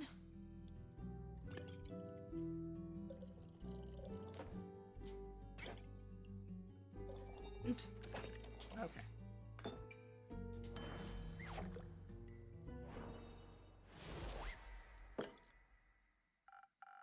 A drink for the charming gentleman. Alrighty. We will be back in a hot minute. And yeah.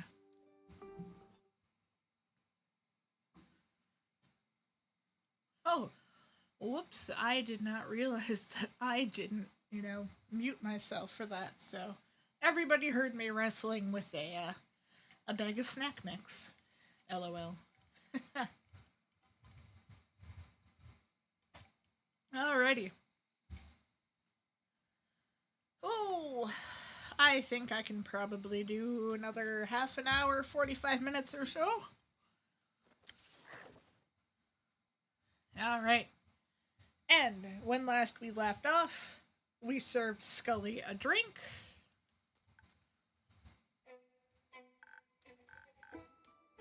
What a lovely taste. It just warms my bones.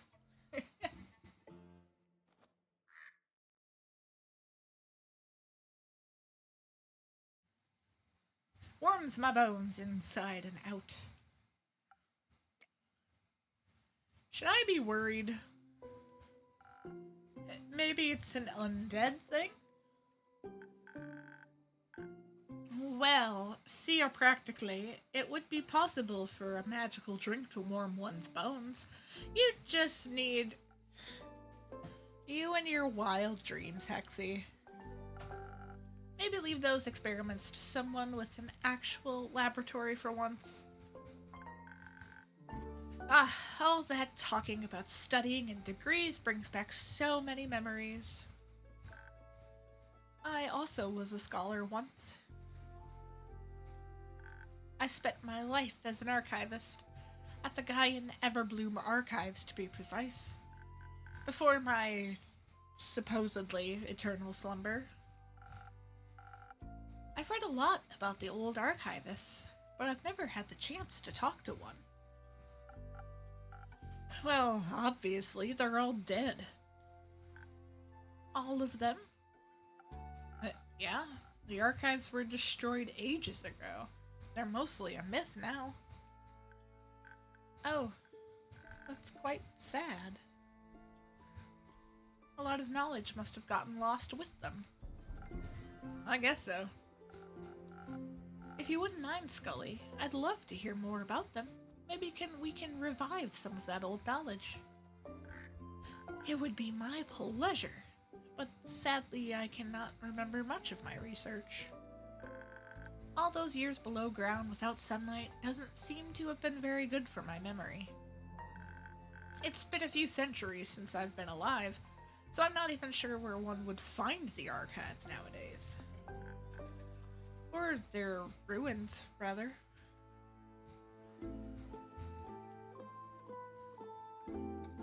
Do you remember the environment surrounding them? Maybe that could help. A little, I believe. I might have even woken up close by. My early memories as a skeleton are quite hazy. During my lifetime, the archives were located deep underground. Gaia's lively blessings were juxtaposed with a hostile and lifeless mountain range. They were surrounded by nothing but rocks and boulders as sharp as talons and fangs. Even if you made it out of the mountains, you'd be greeted by either dry steppes or a poisonous lake. The liquid in that lake could singe the meat right off your bones. I knew someone that fell into that lake once. I remember it as if it were yesterday. Well, that sounds like not the best place to build an important archive stronghold. Wouldn't necessarily agree. They say the books and scrolls of the Maiden archives contain all the mysteries of our world and the realms that surround us. Of course, you have to protect that knowledge. It would be a shame if someone... Yeah, anyways. I think I know the place Scully's talking about. Oh? It sounds just like the Gravel Mac. Sharp rocks next to a poisonous lake. There's no way a location like that exists twice, on this plane at least. Or else I would have heard of it. I wouldn't recommend going there. I bet it's exceptionally dusty after all these years. But think about all those hidden treasures. Knowledge left untouched for millennia. That sounds a little too ambitious, even for you. Fine.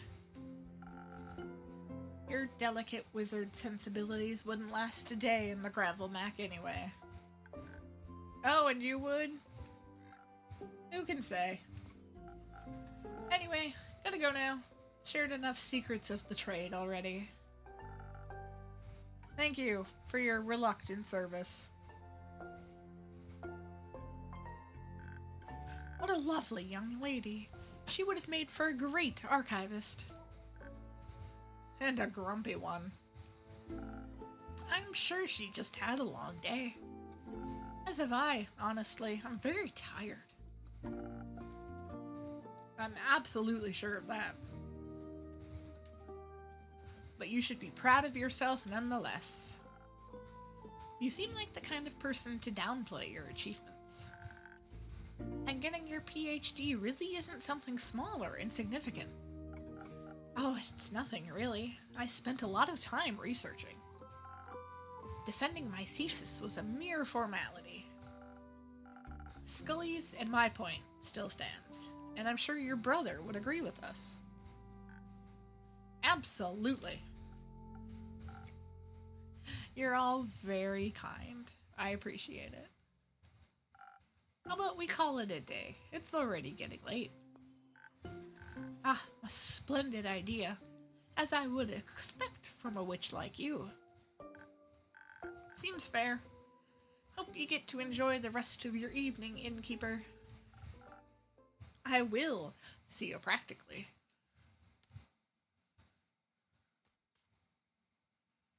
Alright, do we have a rumor yet? Yes, we do. Alright. Alright, Alright.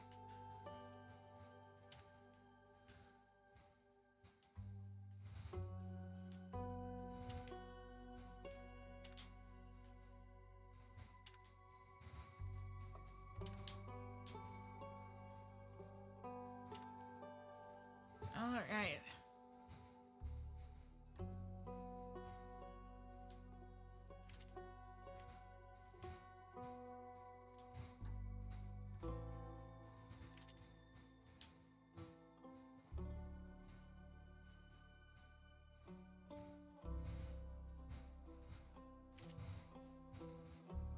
Alright, here we go. We have completed.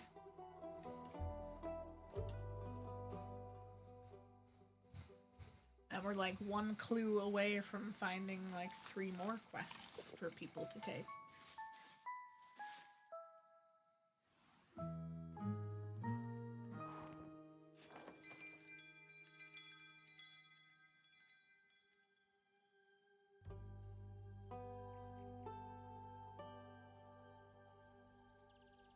Alright, Act 2, Chapter 11, Trouble in Paradise.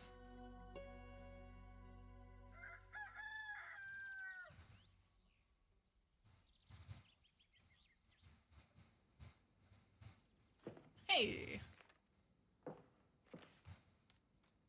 Oh, she's gonna take the quest. Oh yeah, that's right. Because she's the one who wanted it. Duh. Morning, Clay. Did you sleep well? I did. It took ages for you to fall asleep.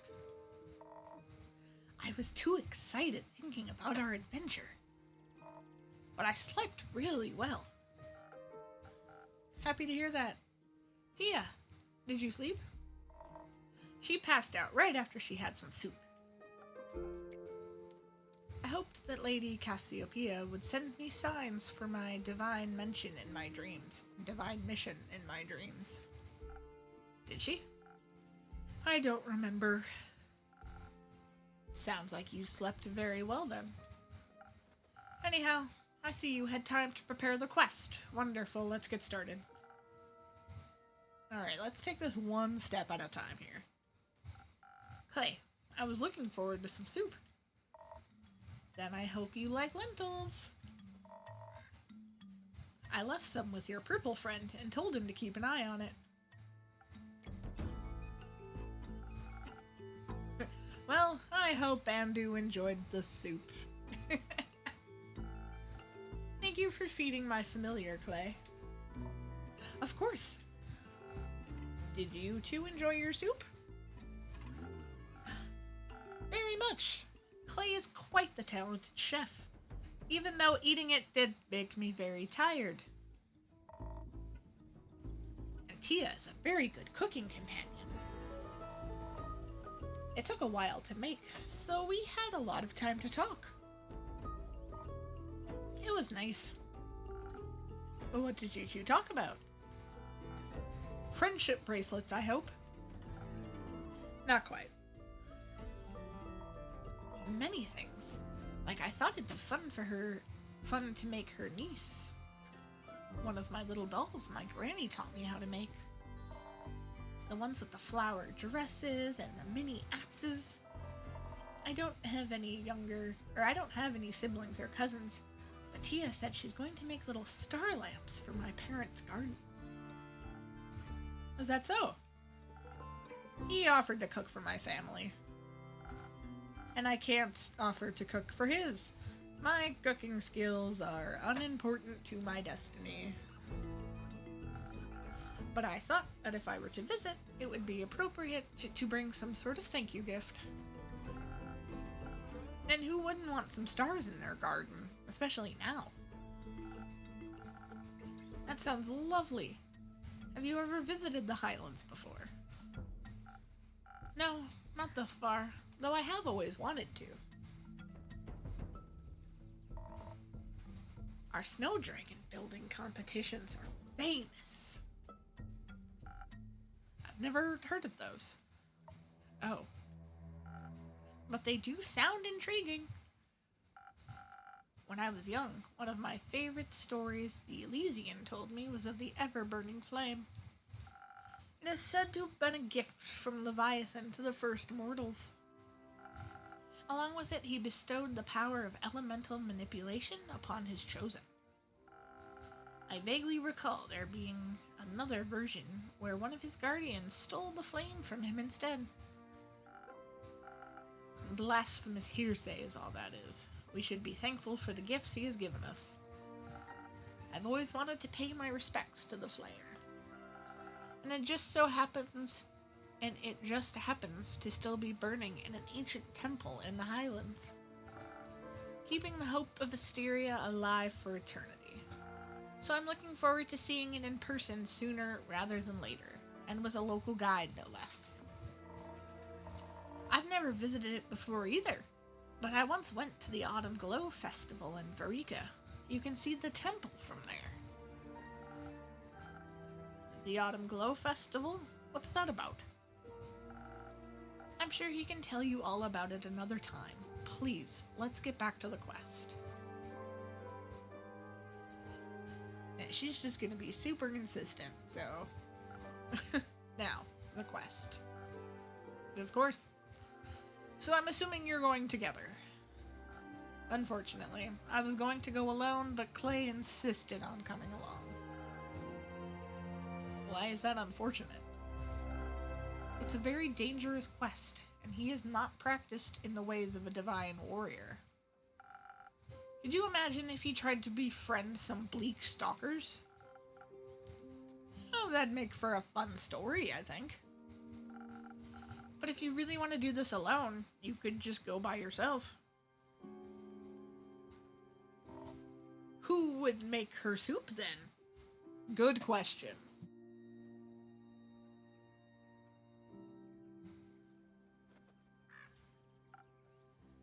Exactly. That makes sense. Plus, I need to meet those bleak stalkers and become friends with them. Nope. I've never seen any before and can't wait to find out what they eat.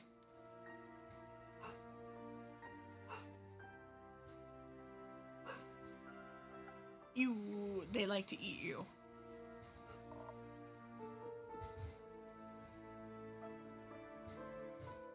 One second, guys. My dog just started barking, and that's very out of character to just do that randomly, so apologies.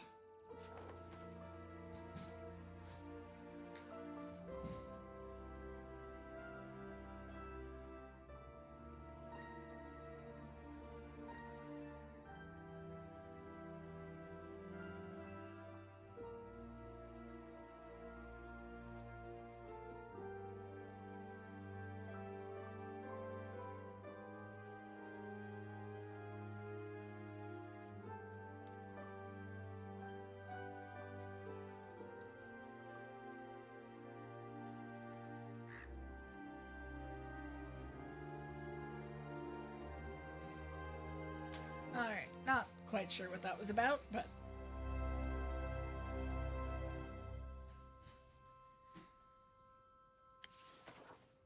apologies, everybody.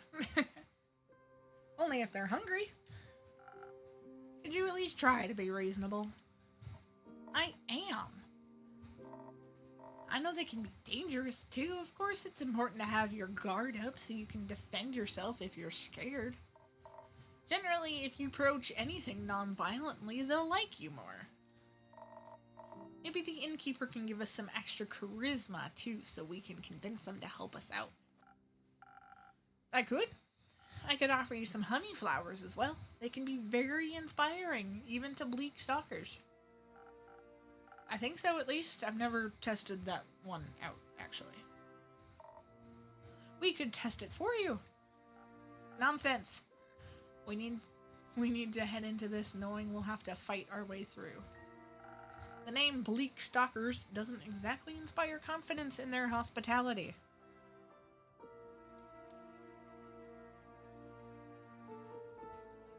Not to mention, there could very well be many more dangerous monsters roaming the abandoned Everbloom. We need to refresh our strength and hope that our mortal weapons will be enough to damage them. If that's of concern, I could offer you some citron. It's infused with divine properties that'll bless your weapon strikes. With a little help from dragons, no creature should be able to withstand you, no matter how bleak. Citron can only be found deep within the Forbidden Valley. How would you even have access to that? No, you know. No, I don't. Anyway, I think both of your strategies could work. Strength and Citron will let you fight your way through danger in no time. But the right mix of defense, charisma, and honey flowers might offer a more unconventional solution. Can you help us decide? I don't want to argue. Sure.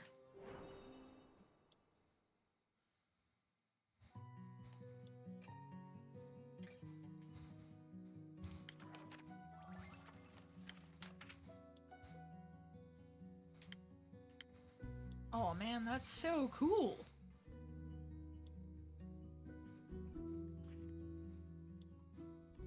Oh my gosh, look at that map. That's so cool.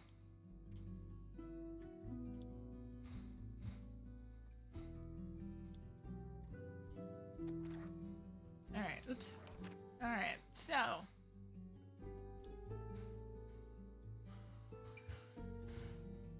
Defense, charisma, and inspiration, or strength and blessed?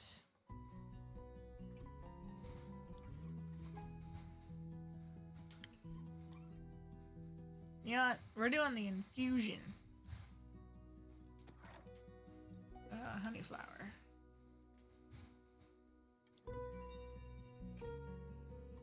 So that gives us pluses to dex and charisma, and then major minuses to strength. LOL. Okay.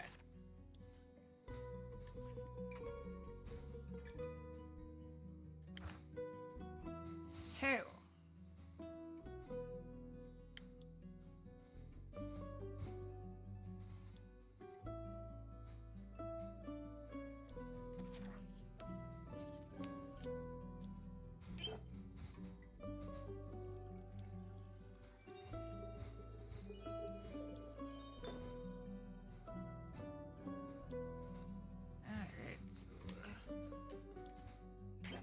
Ticks of dex, but I already have one.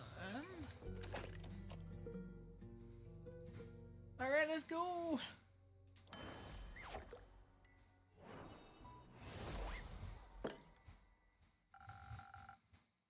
I would love to hear the story about you befriending those bleak stalkers.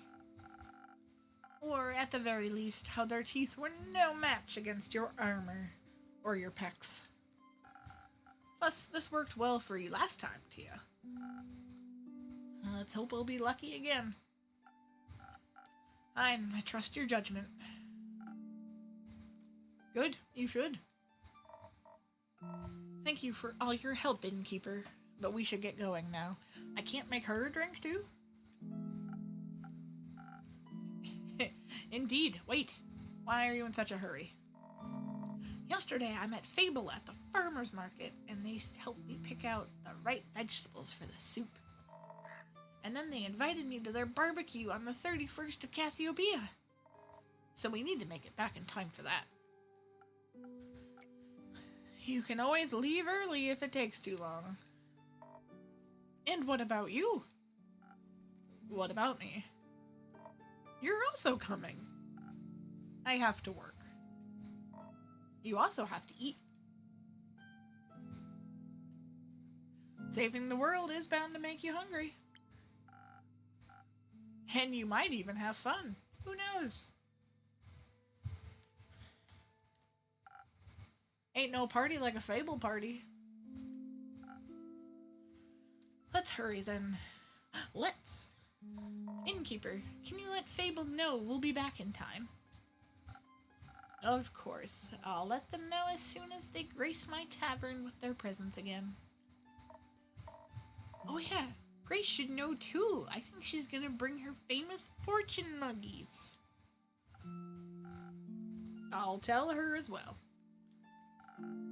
I wish you a successful quest. It shall be so.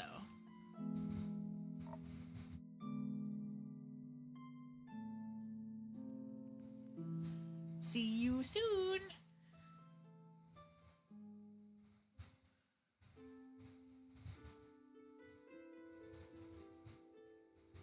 Oh boy, this guy. Greetings, innkeeper. Hello, Archie. Good to see you again. Always a delight to be here. It makes me feel like I'm part of something bigger already. Glad to hear it. Speaking of which, were you able to help those farmers out? Oh yes, talking to Fable was truly inspiring. They were so right. The farmers really had no interest in gold or other riches. So instead, I helped them with reconstructing their land, barns, houses, with my own 2 hands. I even got some blisters.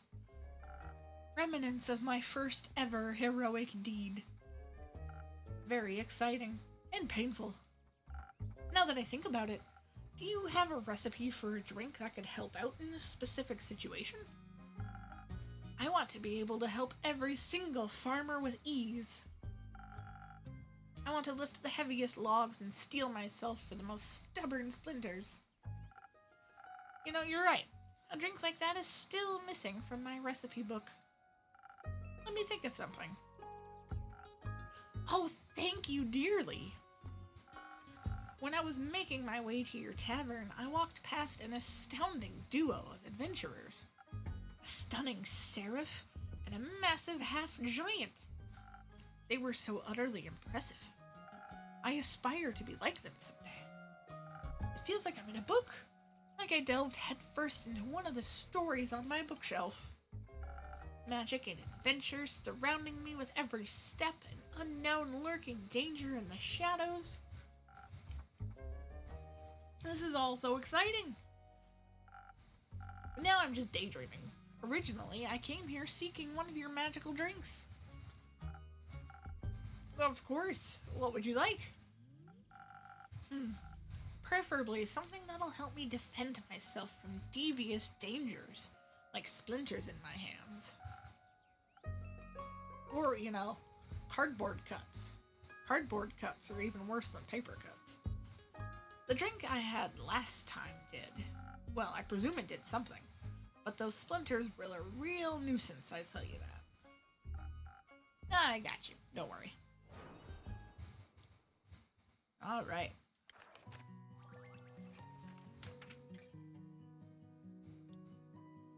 Well, let's make this steel tonic.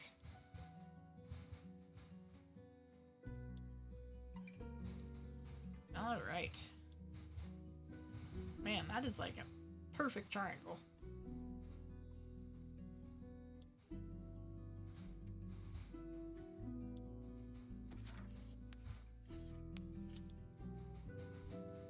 Alright, we are gonna need an infusion.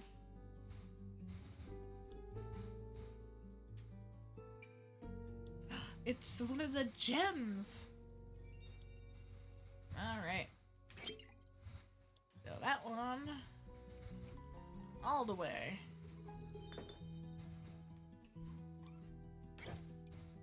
One tick of strength. And then one tick of dexterity. Steel tonic.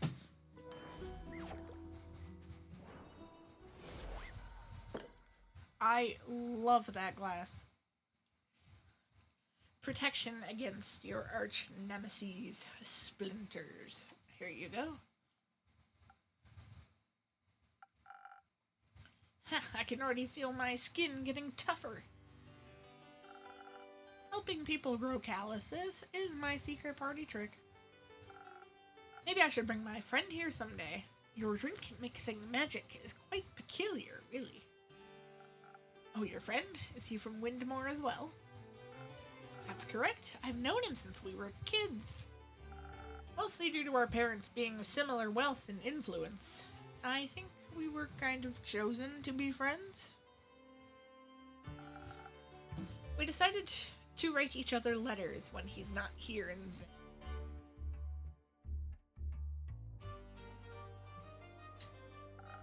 He's actually in a kind of a dire situation right now. You see, he's a diplomat, deeply involved in the whole Diria mainland negotiations. Due to him nearly getting kidnapped during his last business trip to Diria, he decided to fire his personal security crew. If you ask me, his reaction was a little over the top, but I don't interfere with his decisions, so... Now he doesn't have any bodyguards, and I would like to help him. But honestly, I have no clue what I should do. He definitely doesn't need my money, just like the farmers don't.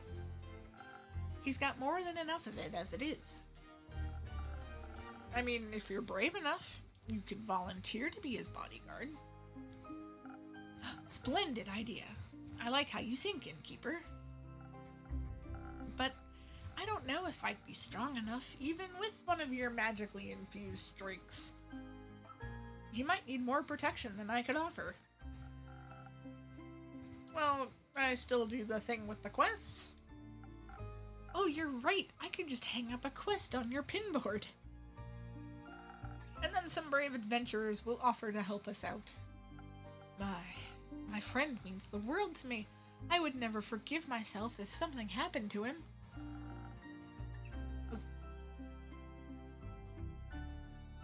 Well, I already have some folks in mind that are more than qualified for the job.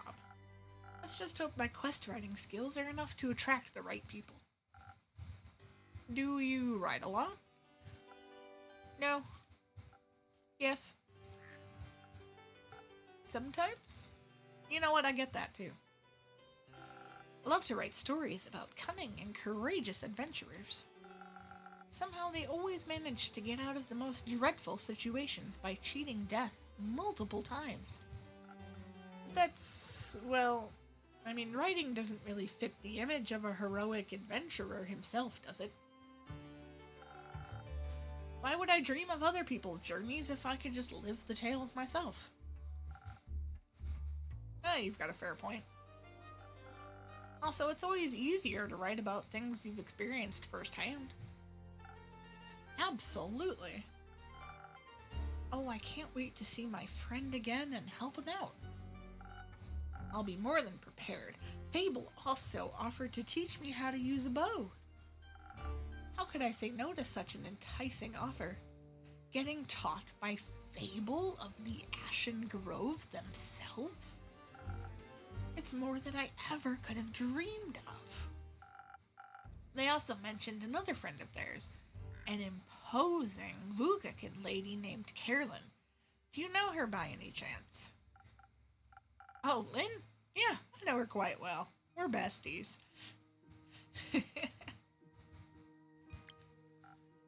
She's a regular. A regular? Oh, innkeeper, you're so full of surprises. This tavern is full of hidden treasures. Apparently, Lady Carolyn is bored because her newest protege is on a mission and hasn't returned yet.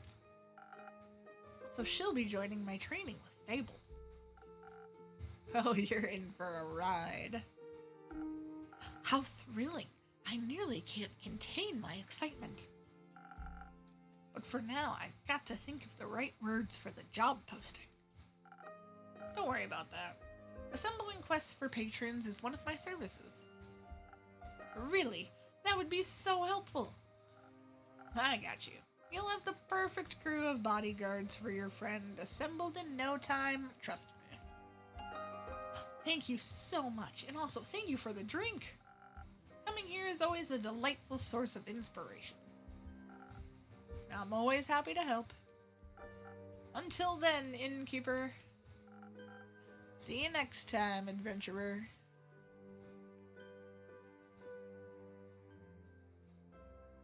Oh, I love them.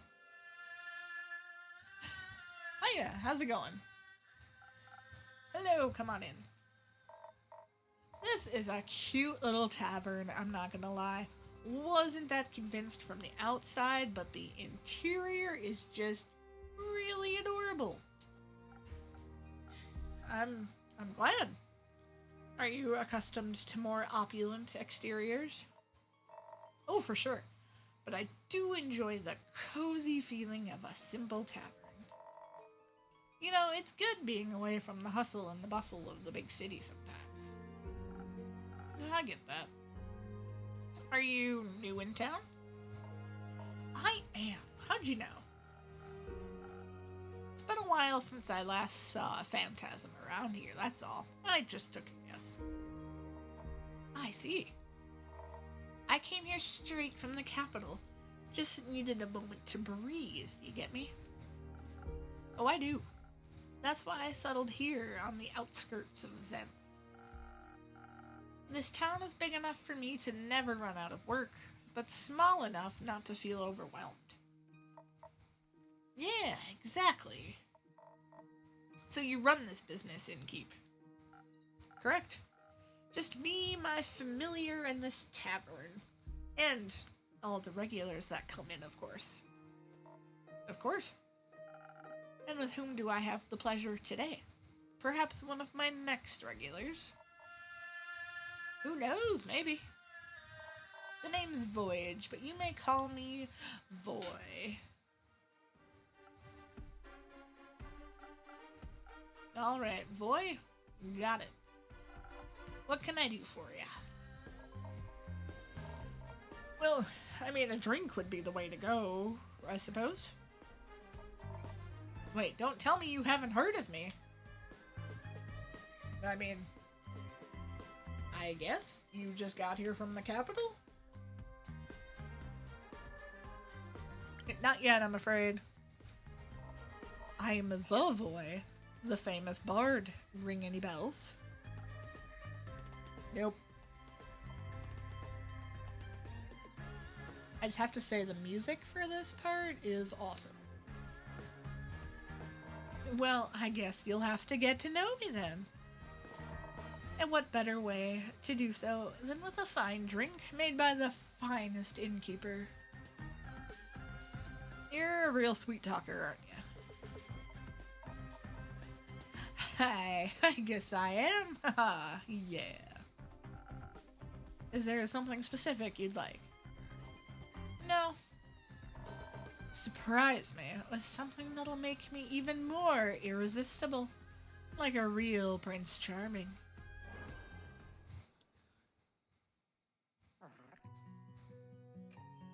Pets for Andu.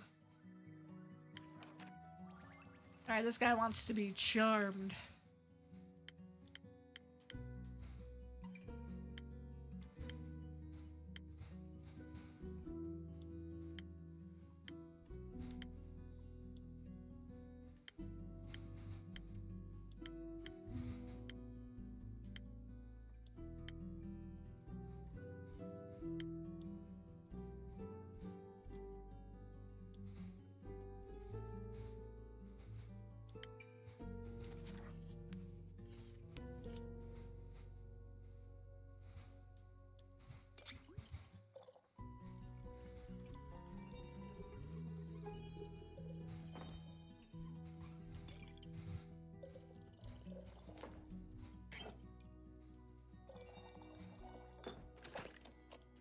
finished. He just blew a heart. May this drink give you an untwistable silver tongue.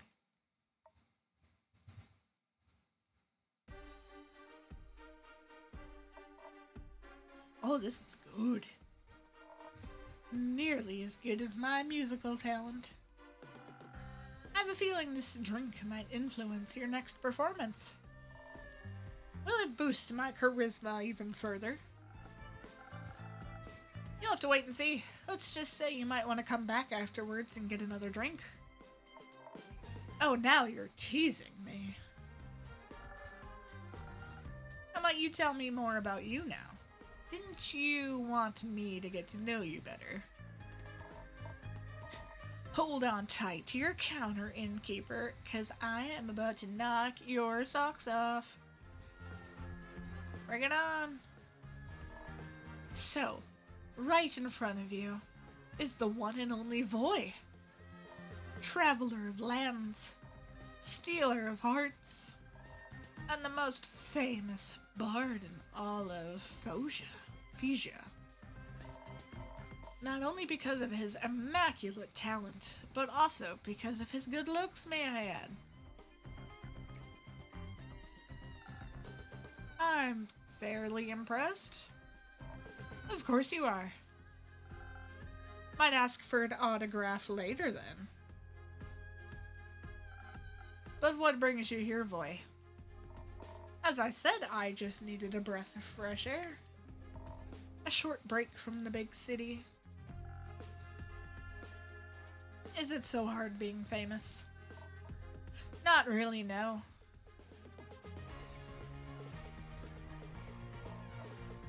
Maybe a little bit sometimes. But making music and performing is my job, and I absolutely love it. So it's not a big deal, really. It just makes me cherish the quieter moments. Makes sense. Would it be cool if I kept you and your little familiar company for a bit? Yeah, absolutely. Make yourself at home. Nice.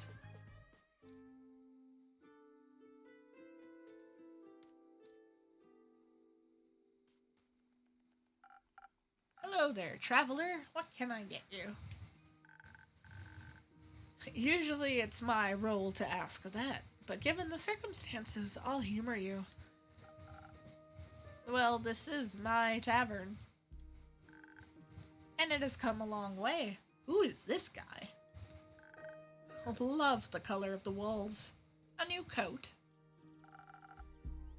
It's been a good few years since my last renovation. But yes, I thought it was time to accept some change into my life. Thought so. What is life if not the constant changing of the self? How I missed your endless wisdom, Quincy. I can only imagine, innkeeper. You look like you might be in need of refreshment. How about a drink? Yeah, long journey. Surprised me with something as charismatic as your little establishment. All right.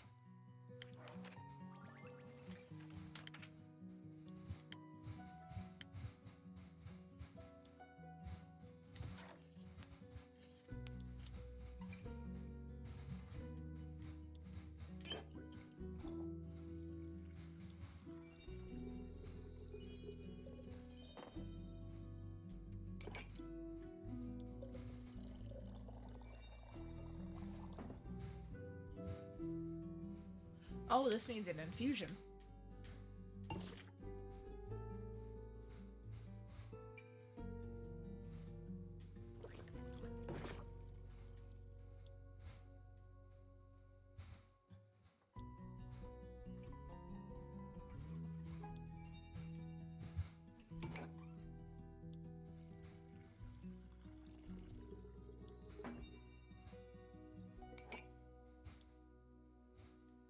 Oh, wait. No, not that infusion.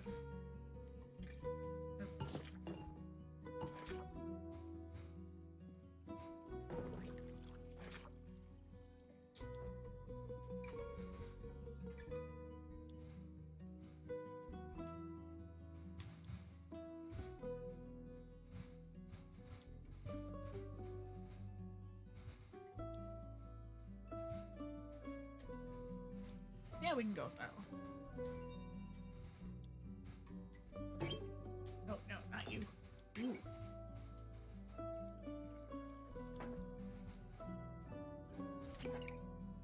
Right, got that one.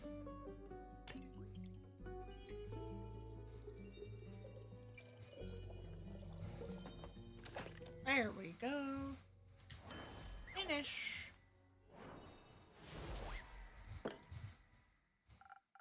Liquid charisma. This tastes magical. Seems like you've improved a good deal since last time. Practice makes perfect, after all. Indeed. So what brings you to this corner of the world? Ah, I'm looking for the feathers of a peculiar little bird. They're said to only reside in this neighborhood, or continent, rather. What's the bird? The bird is the word. The golden loon. I didn't mean to eavesdrop, but the golden loon? They're quite beautiful to behold. If I were you, I'd look for them near a big lake. That's where they usually hang out. But only in Phaesia. Hence why I came all this way. Oh, plumage of gold, glistening in the light of day. A traveler's bold. That would be a very poetic way to greet them.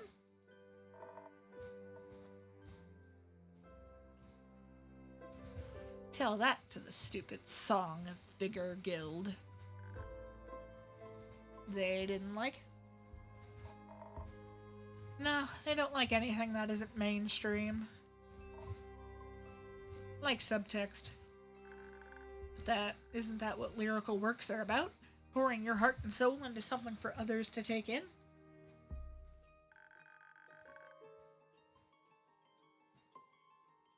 And only if you push away the layers and read between the lines you will find the true meaning. Exactly my thinking!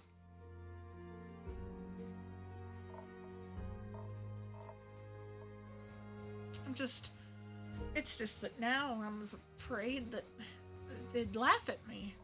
Or remember me as the bard without a heart. All because they don't understand.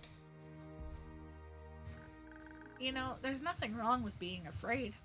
Fear can keep us sometimes safe from danger. But something to keep in mind is that fear does not stop death.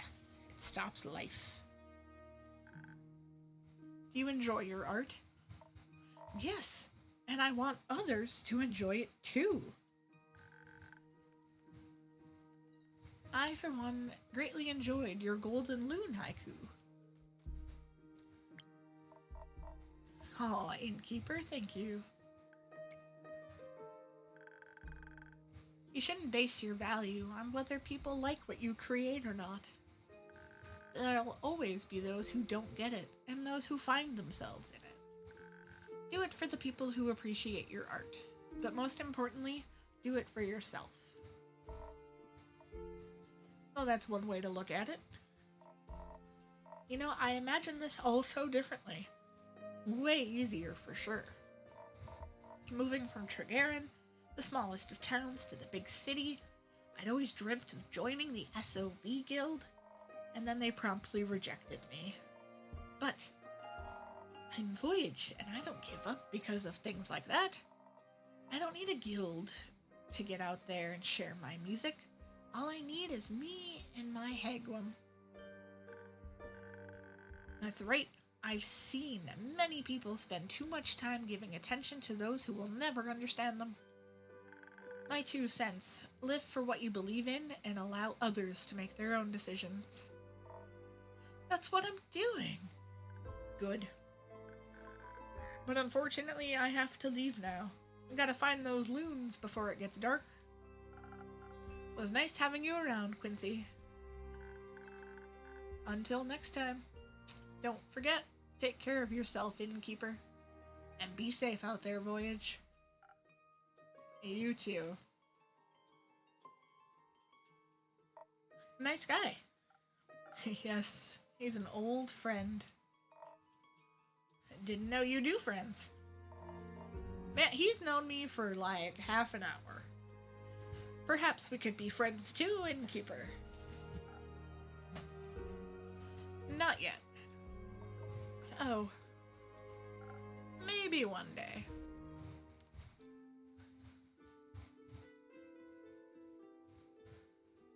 Oh, good lord.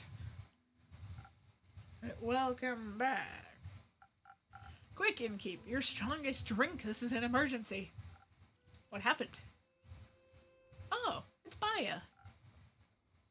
It's absolutely urgent. Relationships are on the line. Not lives. Listen, innkeep, I'll tell you the story, don't worry. You gotta be patient, because Baya really needs a drink first.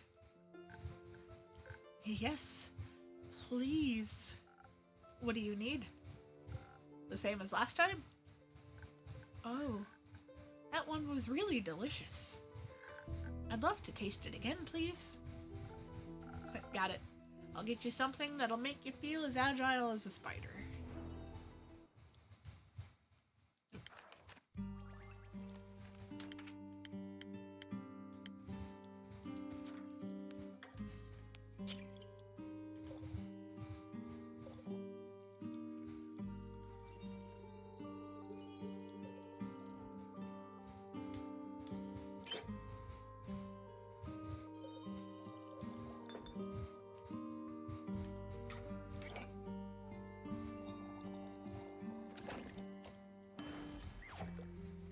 Man, I gotta hear this story.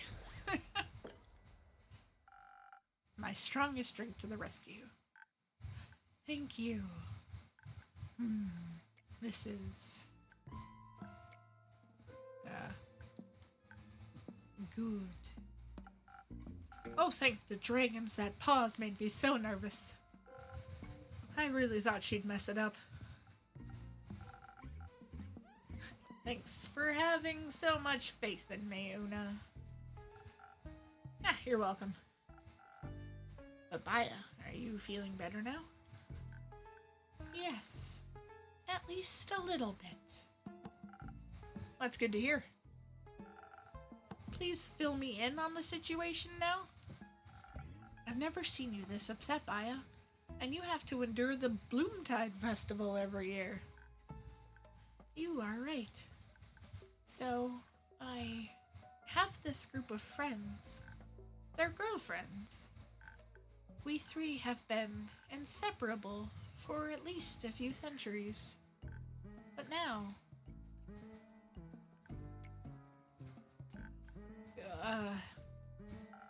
very insensitive to ask an emotionally vulnerable and sweet girl what's troubling her, innkeeper.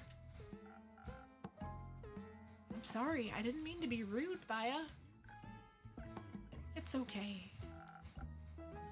How about I tell her what's going on, Baya? So you don't have to strain yourself. Thank you. Alright, so, Sweet Baya over here has a long-lasting group of friends, right? Yeah. They're a trio, inseparable for at least a few hundred years. And they're an adorable trio, I might. The Swamp Monster, the Banshee, and the Mari Morgan. Ah yes, the Mari Morgan, a wrathful spirit that is known to drown men. I've heard she really doesn't differentiate between genders, though. Yeah, that's right. Anyways, the Mari Morgan and the Banshee are a couple. So I figured. Have been for a while. I recall them coming by once or twice. But right now, how should I put it? They're in a domestic dispute. For some reason, the two have completely stopped talking to each other. They even refuse to show up to Baya's monthly tea parties, insisting that they'll come only if the other isn't invited. Why? I don't know. It's like they don't like each other or something. Oh, oops, that was Baya. And soon they won't like me anymore either. It does smell like a breakup. Let's not catastrophize around here. I don't want my friend group to fall apart. People have always left me. Oh, it's so sad. Because I scare them. I don't want them to leave me too. Aw. Now, I'm sure they won't. Say something, innkeeper.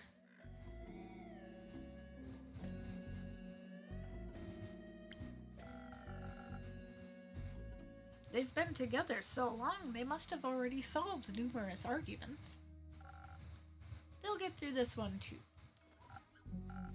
She's right. They've been through worse. But what if she is wrong? What if they do break up? What if they really leave me? I just wish there was something I could do to help them.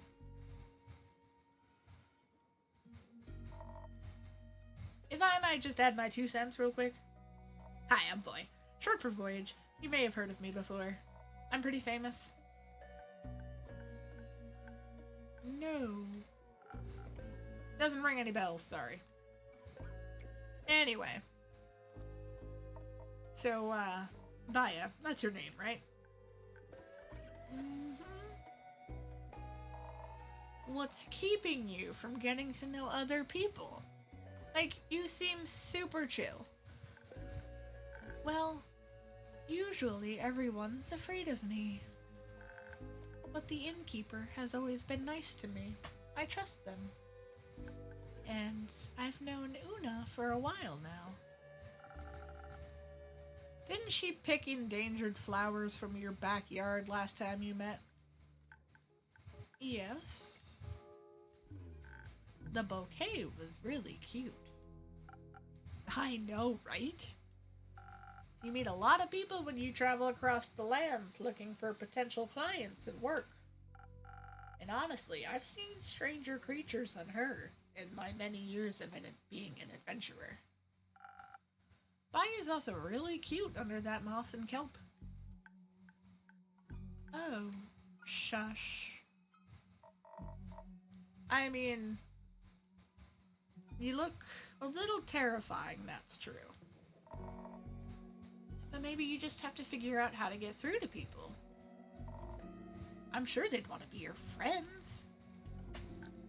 I don't know about that. Usually they try to burn me. Luckily, I don't scar easily.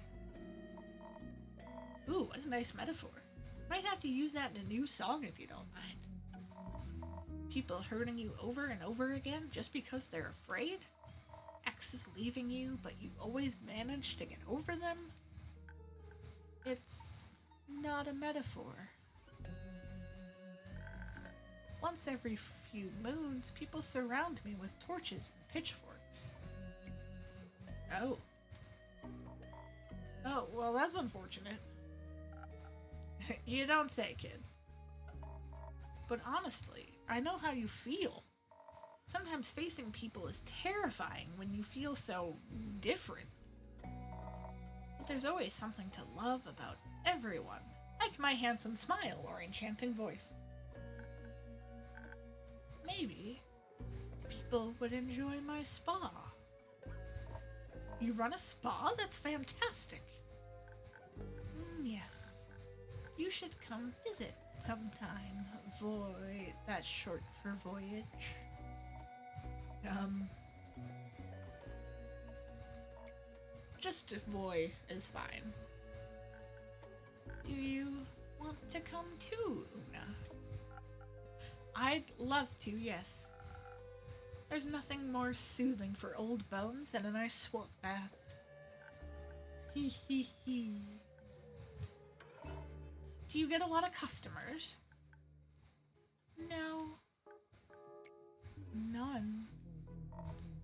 Maybe I can change that. Let me advertise your spa at my next performance. I would love that. Thank you. No worries, Maya. Let's get back to your girlfriends. Innkeep, don't you know someone that could help them out? The situation's kind of tricky. They might need a mediator. I can absolutely hang up a quest for you if you want. That would be great. Thank you so much. Of course, making my patrons happy is part of my job. Now who's the sweet talker, huh?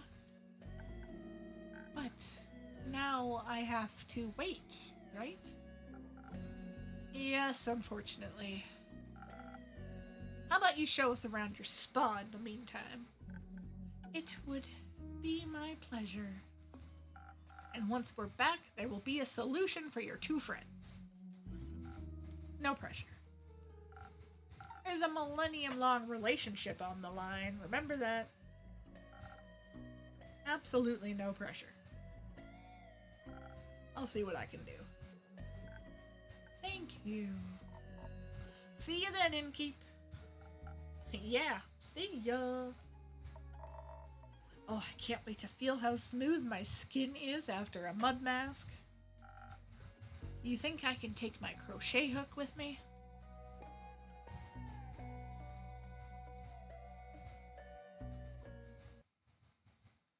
Alright, time to make a quest.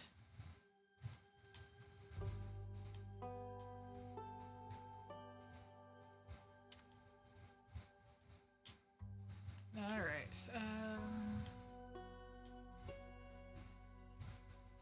there we go.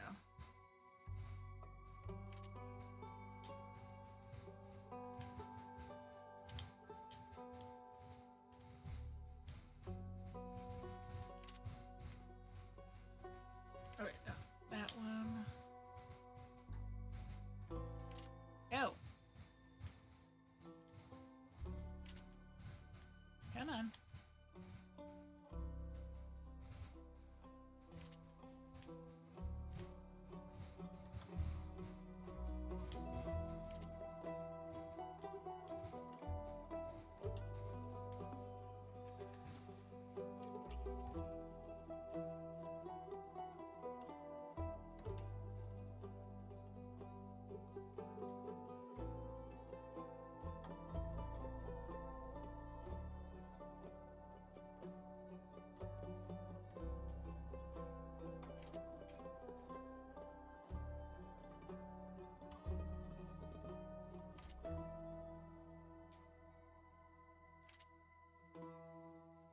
Yeah, that's all the same quest. Whew.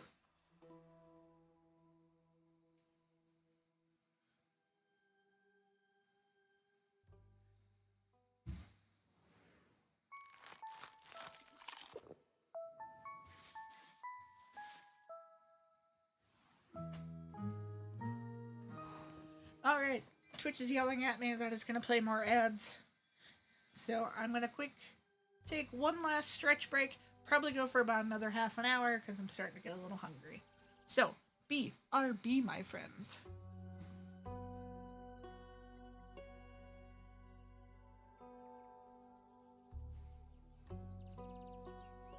Alrighty. Yeah, we're probably going to do one more in-game day. And then call it a day. Haha, so to speak. It's Melly! Frisia's best detective duo has returned. Welcome back, Melly and Malik. John? I'm calling him Aura now. Because he's giving you migraines? No, because of his gloomy aura, of course. Well then, Melly, Aura, good to have you two back in town. I assume you were able to solve the mysteries surrounding the missing familiars? Yes, with the help of my trusty assistant, I was able to figure it out. That's remarkable, I have to say. Good thing you went with her, Aura. It was a dangerous mission. Did you encounter a T-Rex? Of course not. But we were nearly burned alive.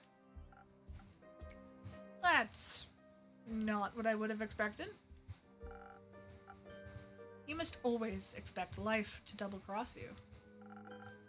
I'm glad you both made it back in one piece. But I'm curious, what was the reason behind the vanishing familiars? Do I need to worry about Andu disappearing too? How about we tell you what happened in Zoford, but only in exchange for 2 free drinks? I can see you've learned a thing or two on your first big mission. Aura taught me how to be more cunning. Only the basics. No need to be so humble. You've taught her well. What kind of drink would you like today, Melly? I want something that'll polish my investigative and deductive skills. A drink that'll make me even smarter than I am now, so no mysterious case like this one will ever get me up again. Coming right up. She wants a smarty drink. Let's pet Andu.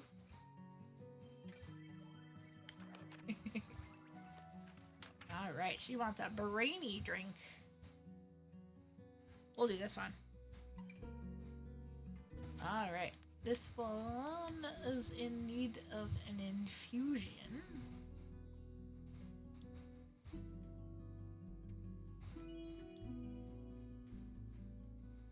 Oops.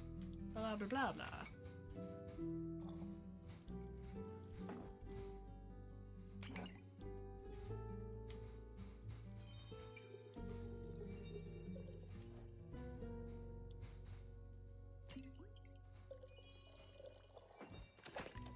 Peaks sunrise.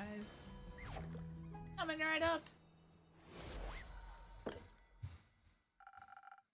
Let's see if this will make your brain cells multiply. Thank you. Oh, this is good. I can already feel it. I'm gonna be completely unstoppable. Oh no.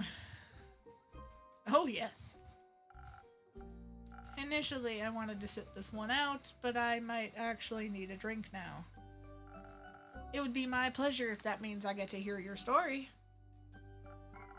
Also, I'm craving a short laugh. Why don't you share one of your jokes with me?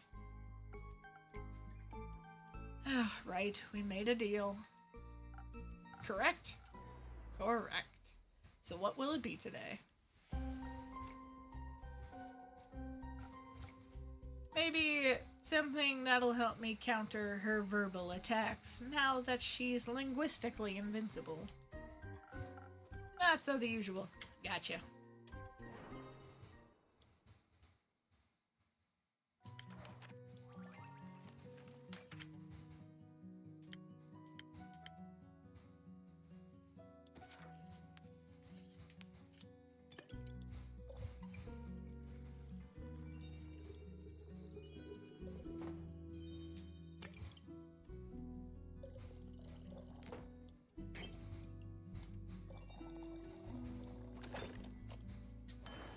Alright, send it out.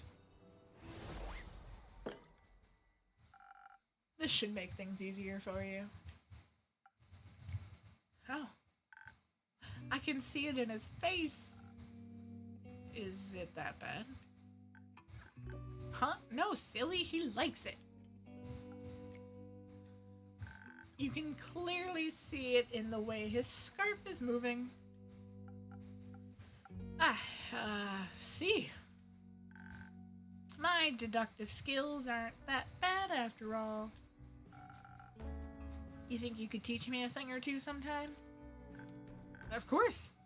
Then we'll be a trio. The detective, her trusty assistant, and the curious apprentice. I like the sound of that. Been a while since I've been an apprentice.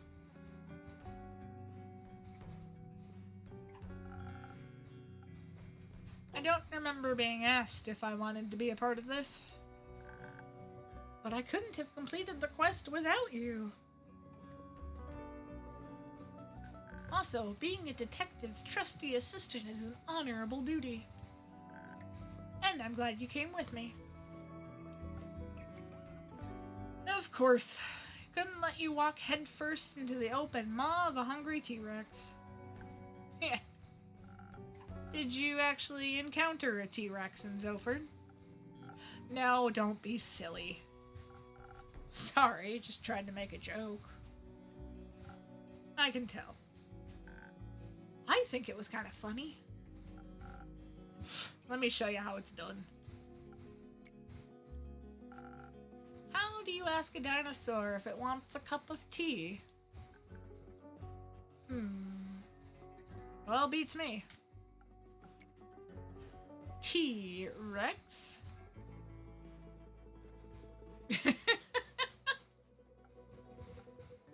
That was so bad I giggled. I still have a lot to learn, it seems. But now, please, I'm dying to know what happened in Zoford. So, thanks to the golden feathers, we made it to Zoford in the blink of an eye. I don't think I've ever felt that fast in my life. It was like he had the zoomies. They helped us remain unseen, too. Thanks to your drink, we were able to sneak around the city without attracting too much attention. But those ghosts were the clue we needed. I knew we'd find something at the docks, so we made our way there. She was right. In the dead of night, just hours after we left your tavern, we spotted a peculiar dog roaming near the water. We watched as it tried to sneak onto a cargo ship. It behaved weird, undog-like. It hid behind some barrels and kept looking left and right before it started to sneak on board. I'd never seen a dog do that before. It looked like it didn't know how to be a dog. It didn't use its nose, its ears. It was just off. We watched as one of the workers noticed the dog and scared it away. But my investigative senses were tingling. So we started asking around, as detectives do when they want to collect some evidence. A few people said they'd also seen some animals with some odd behaviors. Most of them thought they'd had some kind of illness like rabies, or that they were spirits disguised in animal forms sent by a sea witch. So they stayed away and minded their own business. Not very high-class detective of them, but they made for fine witnesses. Apparently there's something like a weekly get-together for all the town's familiars. We decided to check it out. And we managed to track down a few of the participating familiars to get more insight. It was a little tricky, since none of them wanted to talk to us at first. I think they were wary of strangers. It also seems to be difficult for familiars to speak to people they don't know. Must have something to do with their magical abilities. But with our combined charm and charisma, Laura and I were finally able to gain the trust of one of them. And they told us something strange. They said all those familiars that went missing seemed to have been in contact with one particular magician. So of course we had to pay that wizard a visit. Preferably when he wasn't at home. I think that's called burglary. Finding out his address was child's play. Apparently he's quite popular among the people of Zoford. It took for a bit of well-executed bribery to find the mage's home. Did you take some notes? I did. Prepare yourself to be my next test subject, innkeeper. I'm excited to see how much you've learned. You'll be surprised. Flabbergasted. Gobsmacked. Very well. Your drink really did wonders.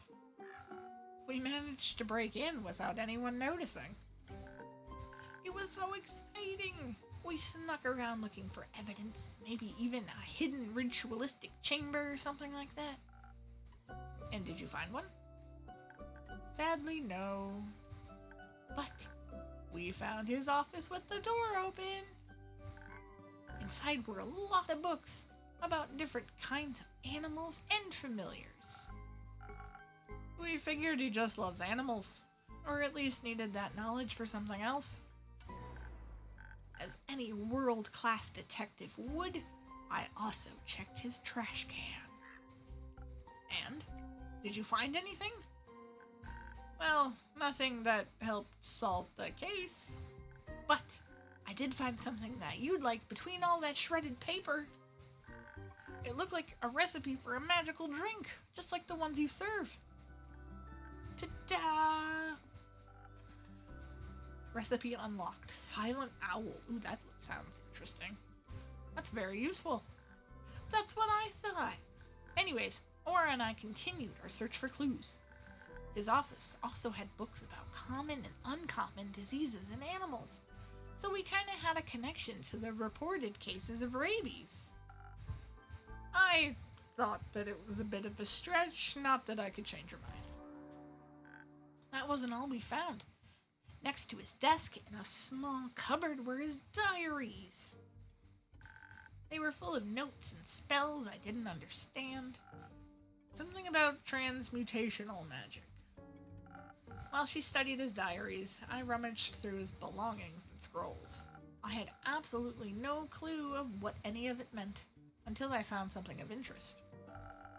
Detailed instructions on how to unbind a familiar from their services. A thought began to manifest itself in my brain, though I couldn't quite grasp it yet. But somehow my instincts told me I had all the information I needed. I just had to stitch everything together. Melly needs a mind palace. Kind of like what I do when I assemble quests for my patrons. Exactly. But right when I tried getting to it, we heard the front door squeak and someone entered the house. We tried to hide, of course, but we hadn't been quick enough with our investigation. And definitely not so subtle either.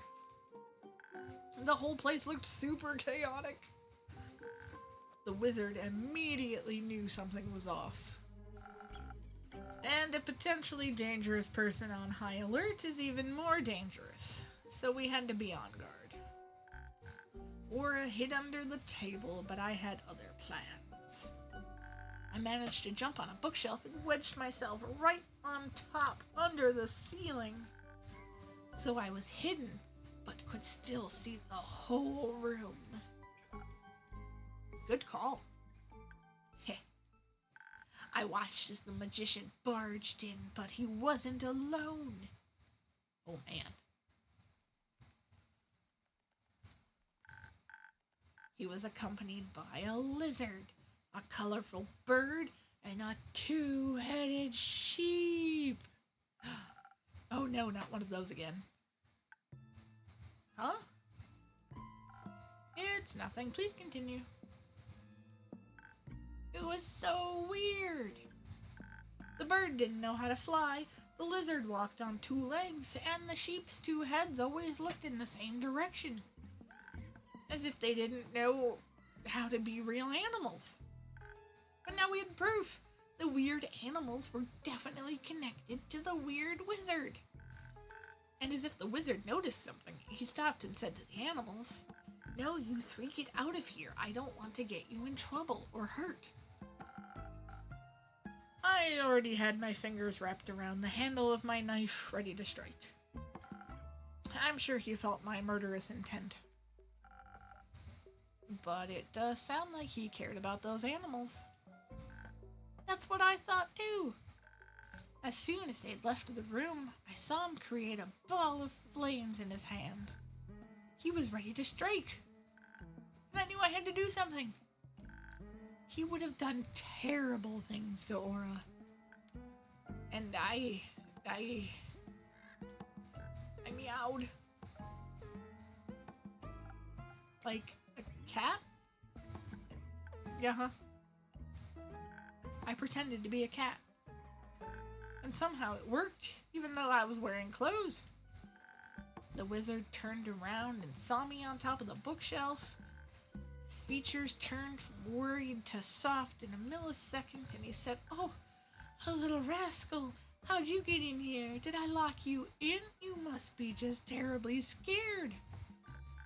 And I was scared, but not for the reason he thought. So I just meowed a second time, as you do when you're pretending to be a cat. And then he said very politely, "Would you please come down here? This room isn't a place for little cats, but I can offer you a cup of milk instead." And that was a very tempting offer. So as any cat would, I answered, "No, but I would love some chocolate milk."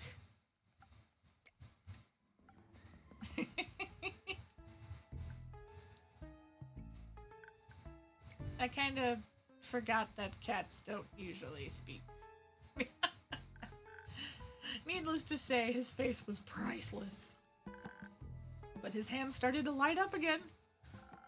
And I immediately knew she was in danger, so I broke every possible rule the Thieves Guild taught me and just popped up from underneath the table. That's very brave of you. Don't know if I'd have been so fearless. Well, I had to. The wizard turned around. He was surprised, maybe even scared, but he was also ready to fire at me. I saw my life flashing before my eyes. And before I could even think about it, I yelled, "We know you don't mean any harm. You're just trying to protect those familiars, right?" Apparently I hit a nerve. He stopped right in his tracks. And I took advantage of that moment and tried to explain why we were in his home in the first place.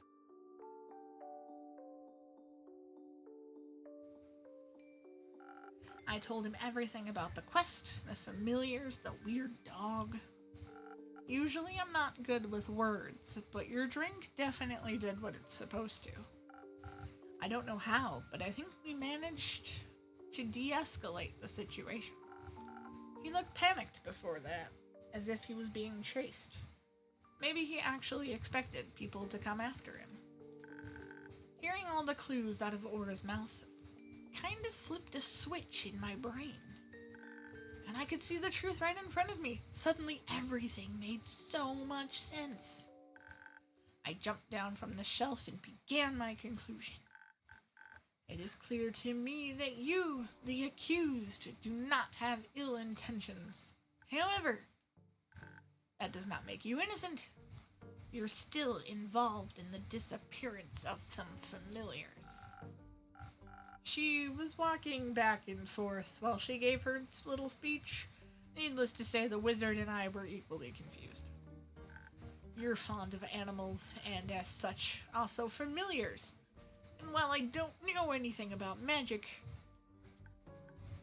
I haven't heard the term transmutational before. Who hasn't, honestly? It's a broadly used term. Or I have heard the term. That right there was a blatant lie. So I, the world's greatest detective, have concluded you are turning familiars into animals. Or at least you're making them look like animals. You also were accompanied by some of those turned familiars, and you cared for their safety. That means they are here of their own free will. So by turning them into animals, you did them a favor. They wanted to be transmuted. But now their patrons and other familiars can't reach them anymore. And they're worried that something bad happened to them. And that's why we're here. Case closed. That's pretty impressive. And you figured that all out by yourself? Yep. The magician was also really impressed. I totally hit the nail on the head. Oh, Melly, she's so cute.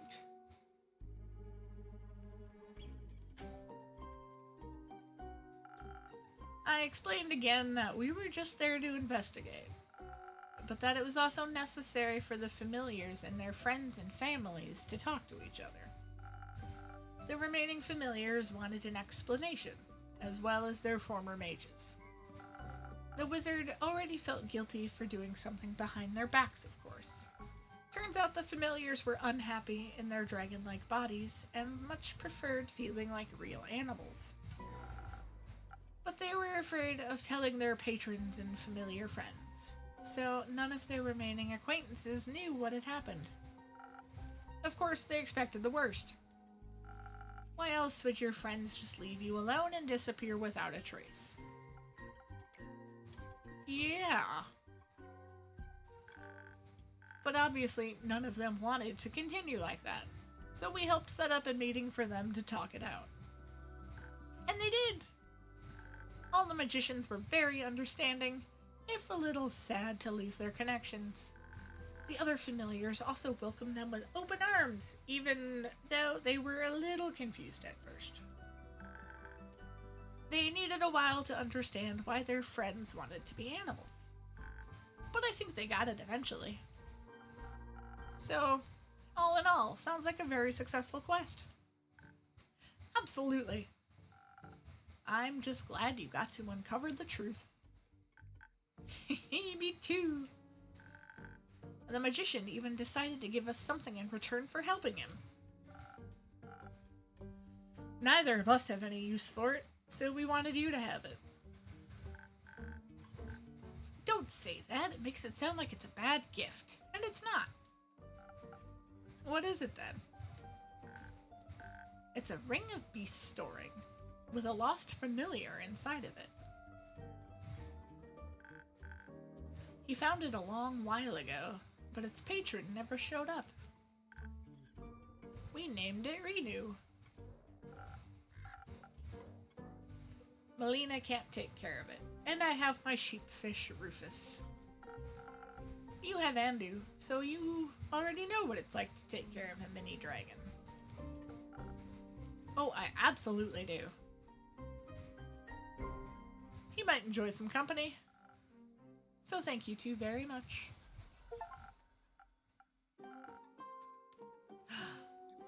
Oh my gosh, he's so cute. He's up there by the window on the right. Oh my gosh, I love him. And Aura needs to get back to Rufus. Oh. He's my pet. I need to take care of him. Don't worry, I'm sure Fable did a great job. Though it's nice to see how much you care for your pet. He's been my only friend since my parents died a long time ago. Oh. Were they also eaten by zombies? No. They were burned alive. Oh. Oh no. I remember it as if it were yesterday. It was late afternoon and my parents wanted to visit the adjacent village to buy some grain. But they never returned. I wanted to look for them. But I got to the village and every house, every barn, even the ground was ablaze. I heard yelling, people screaming in pain, pleading for help. And my parents were nowhere to be found. A few of the survivors confirmed they'd seen them earlier that day, before the fire. I later found out the perpetrator was the pretentious son of a noble family. He had a disagreement with a farmer over some payments, and instead paid a bunch of criminals to set fire to his barn. But the fire spread uncontrollably and devoured everything in its path, including innocent lives, just like it did today. That's awful. I'm sorry, Aura. It's alright. I bottled all my emotions up and combined them into desire. For a family? For revenge. Oh. But that sounds like such a lonely desire, though. And you haven't found any friends since then?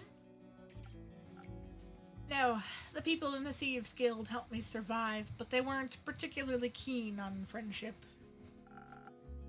So I chose the lonely path that was meant for me. That's not very nice of them. But now you have me. And we're best friends now. And accomplices. And we can found our own guild. Like a detectives guild. No. Give us a few more quests and we'll be the most famous detectives in all of Fijio. I'm sure of that. And a good mythical morning to you, innkeeper.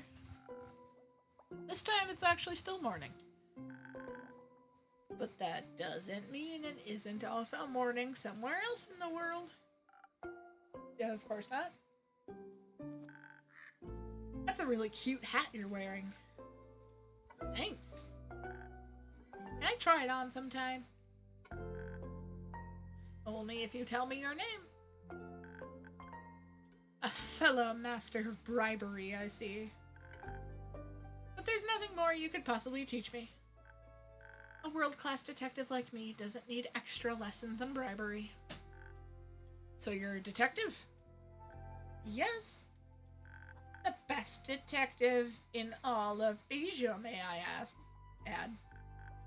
I'm Melina, by the way, but you can call me Melly. Happy to make your acquaintance, Melly. I am Hexagon Hex, but you may call me Hex. Like, by your last name? No, Hex, as in short for Hexagon, obviously. Ah. And who's that grim-looking fellow next to you? Oh, him. They look grouchy, but they're my world-class assistant. Not by choice. His name is Aura.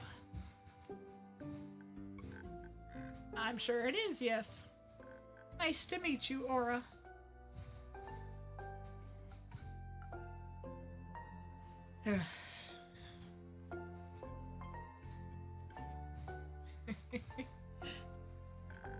But I think you've gotten enough information out of me. Can I try on your hat now? That's a tricky one. You see this little star pendant on the tip of my hat? Uh-huh. It classifies me as a wizard of the primordial sea. A silver one, I might add. One of Leviathan's most trusted confidants. Ooh. And all his knowledge is directly transmitted to anyone with a hat like mine. In particular, silver stars like me have access to information that leaked to the masses would break the order of this world. Oh, wow. But every silver star has to go through extensive mental training. Such amounts of knowledge would drive any mortal without proper training insane. No. So I can't let you try on my hat without endangering your life. I couldn't forgive myself if I were the reason that Fuchsia's best detective went mad. That is very honorable of you. But I, Great Detective Melina, have concluded that you, Hexagon Hex, are nothing but a bad liar. Ah, you're a great detective indeed. I honestly thought you were pretty convincing, Hex. Thank you.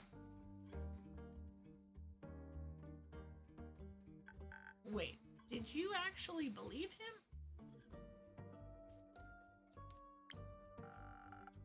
I just happen to know a thing or two about the Primordial Sea. I've read a few books, heard some rumors, you know how it is. And I really doubt Leviathan would share his precious knowledge with a mere mortal. Nothing against you, Hex. You got me there. I gotta say, you were really convincing. I sure am. Looks like even a great detective like me never stops learning. Honestly, you could have just told me no, though. I would have revealed my name even without a promising magic hat on the line. But it's more fun this way. I think honesty is also a very important skill to master. Whatever you say, detective. But Hex, what brings you here today? Ah, nothing really. I was just longing for another one of your drinks. You know, that kind that flood my head with new ideas. Leave it to me.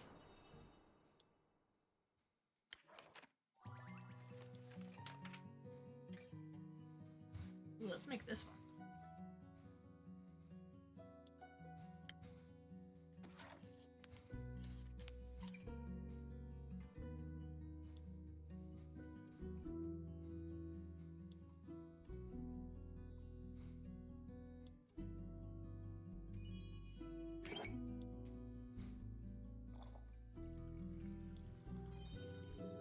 Oops.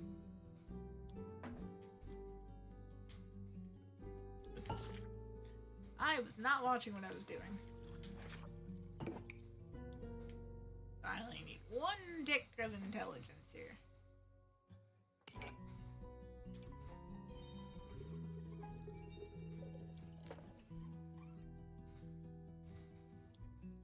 And then one dex. There we go.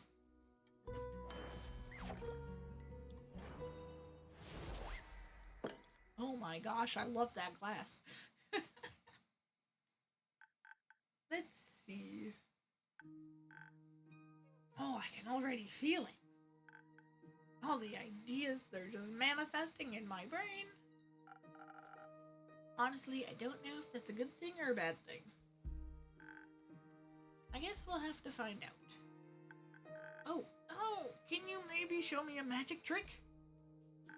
Just to test your abilities, I mean. Well, yes, of course I can. I'm glad you asked. You know, I'm a master of fire. Oh, then can you also do fireballs? I wouldn't call a fireball a mere magic trick, more like a fully fledged spell. But I can create 10 tiny flames on top of my fingertips. Like cute little candles. I want to see that. I would maybe advise you two to go play with fire outside. A lot of my ingredients, not to mention the countertops, are rather flammable. You'll miss a real big show then. I will somehow manage to survive. Your loss. Laura, are you coming as well? Yeah, I'm good. Alright, Lone Wolf, you're missing out though. Yeah, certainly. See ya later. Have fun.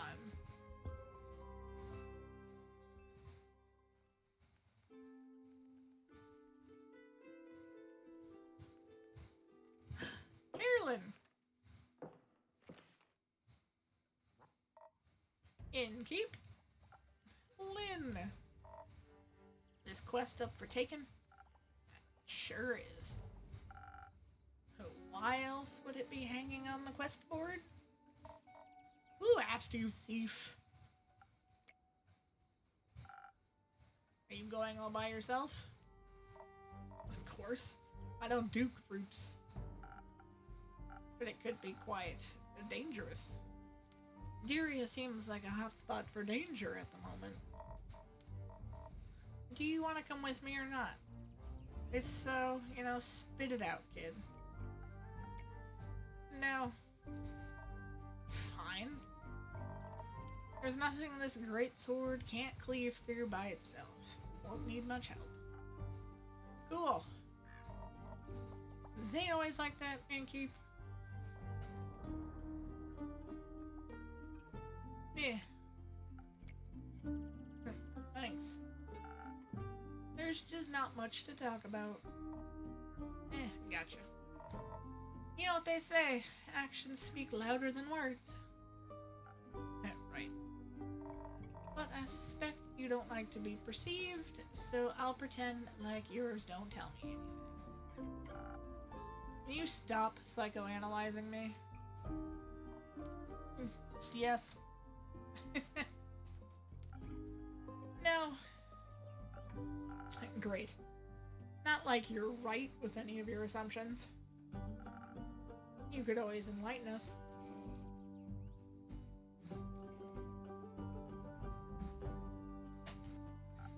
I'll pass, but I wouldn't mind another drink.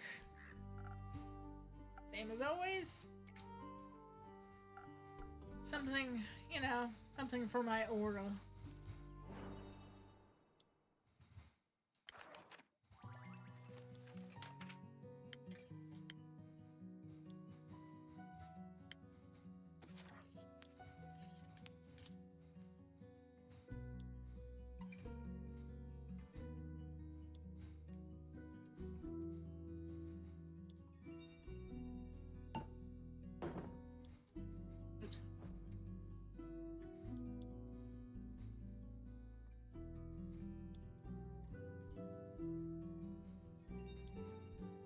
Thousand wins. Alright. All that charisma.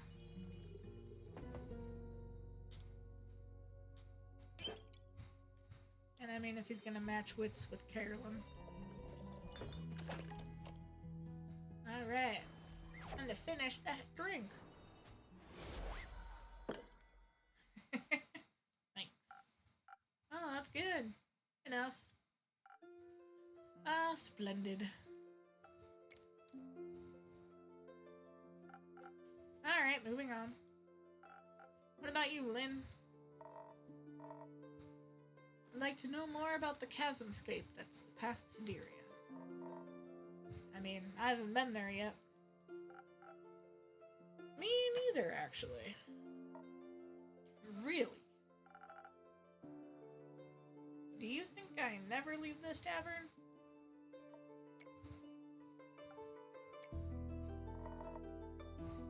Do you have any special insights that might be useful?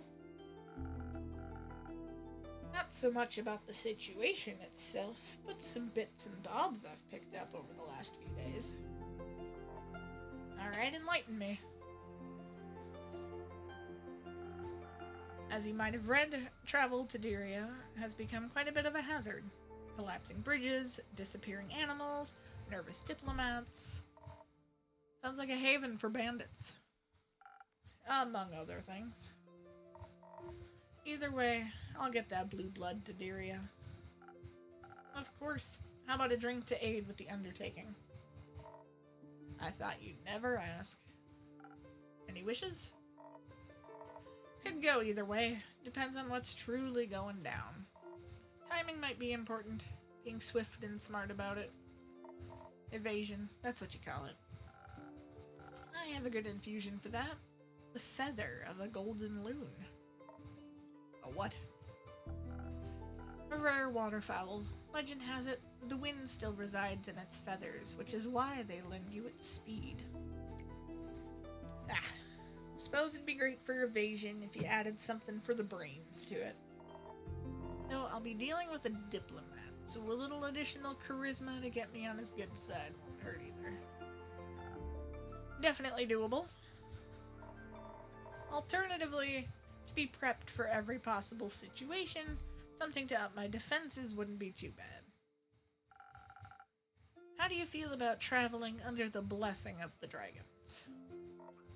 I'm all ears. With a little citron, your weapon strikes will be blessed. Great against any bandits or bridges. Sounds like something my Baba would have chosen. Not that she would have needed it. If the situation really is that dangerous, something that'd give me more protection would fit. If it comes with strength to back it, that is. But being able to evade the threat by being smart and fast about it might be better. You know what? Innkeep, I'll leave it up to you. Alright, let's make Carolyn smart.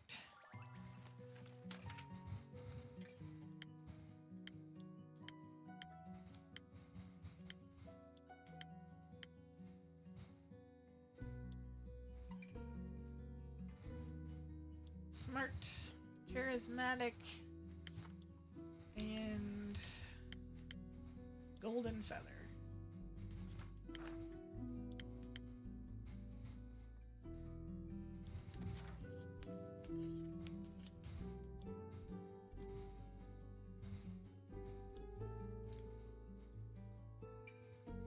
Okay.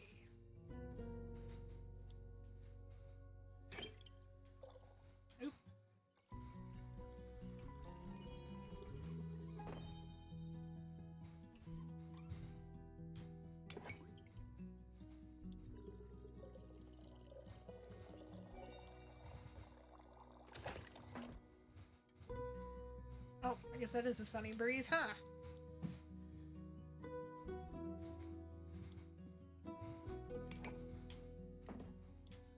Oh, I think I let it go a level too far. Nope. No, come on. Gosh darn it.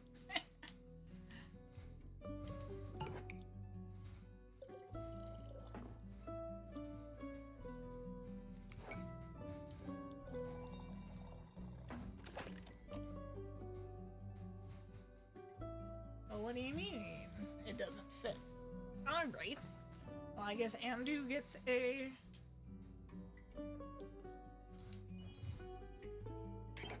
Oops.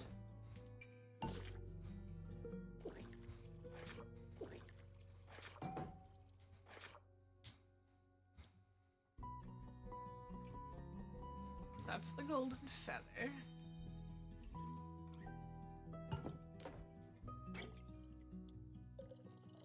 Oh, wait, no. Alright. Remove infusion. And you get to drink.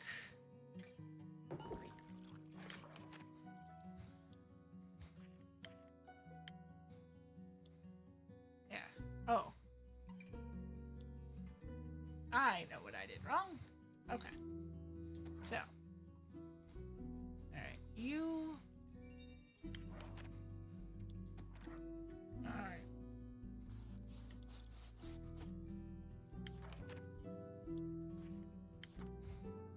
Silly me.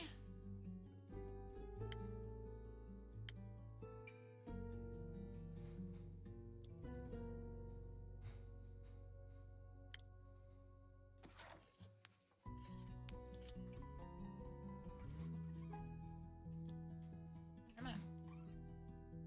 There we go.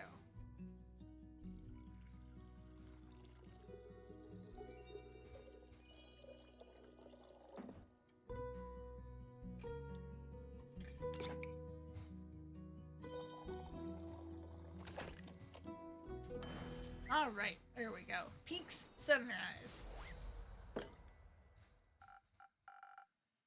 Let's let wits, wind, and some kind words guide your way. Let's. Aria! Where are you headed? Deria. Some diplomat clown is in need of aid. Needs some escorting of sorts. Hi, Innkeep. Is this the escort quest you've been offering? Yep. Logging crap.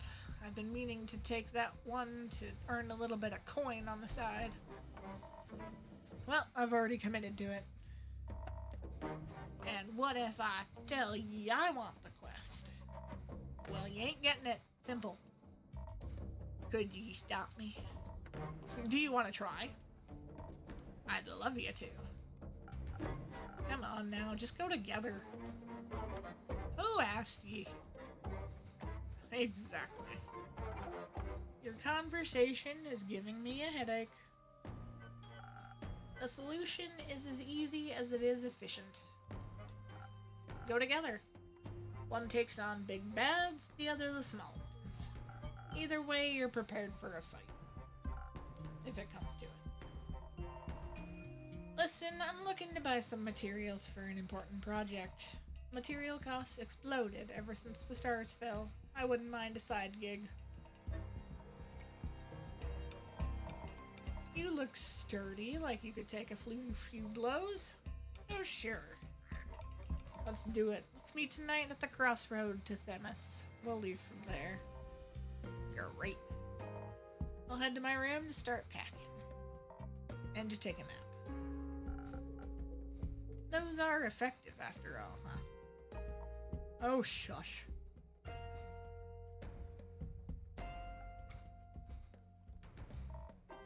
You're a brooding fella, aren't you? This is just who I am. I've met fellas like you before. You're all the same. Often you've got the truest hearts of gold. Can we skip the sincerity? My headache is bad enough. Oi, Innkeep. Rhea. Kyle keeps talking about fireworks. He's still oblivious to what actually happened. Luck's with the fools, they say. For many, it'd be easier if it were just fireworks. He keeps blabbering about that letter. Oh? Have you opened it yet? No. Dreading what might be inside?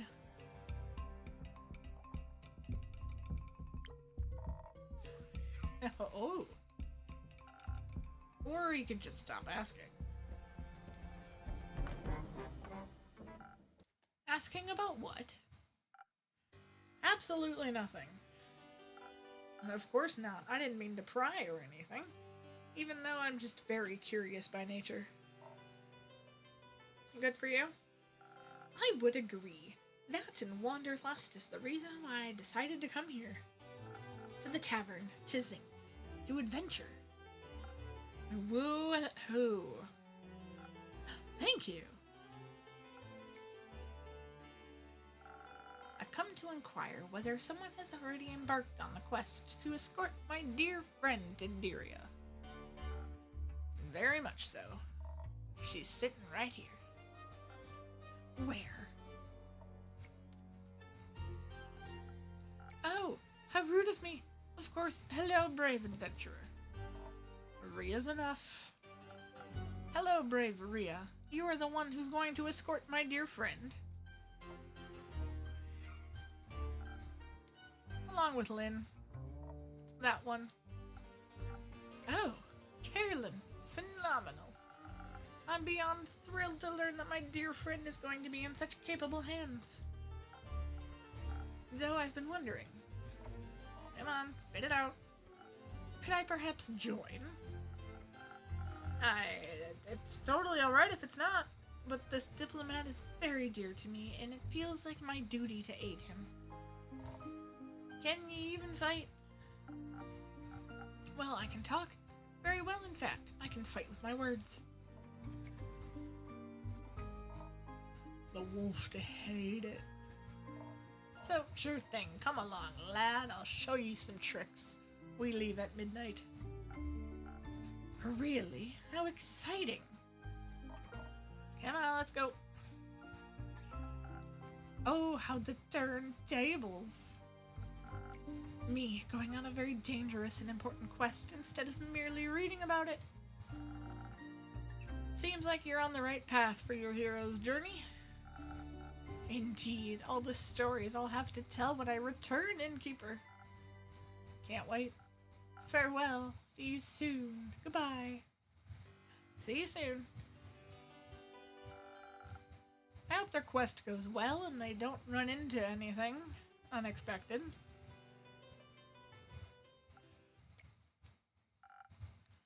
So what's on your mind? Are there any open quests left? There's one, but it involves social conflict resolution. Sure, whatever.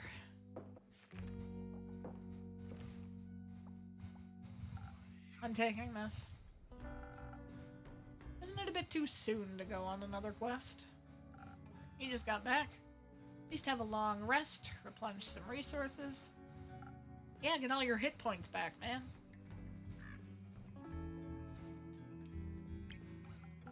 No, but who cares? Well, I care. I wouldn't have asked you the question. A bit too late for that, I'm afraid.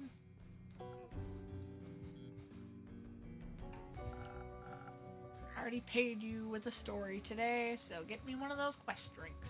Something with a little more violence.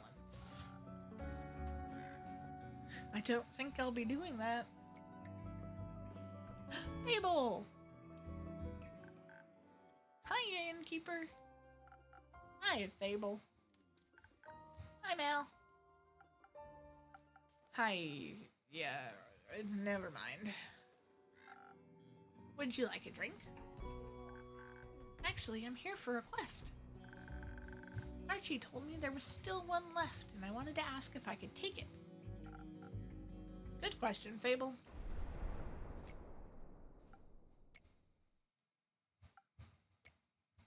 Awkward silences.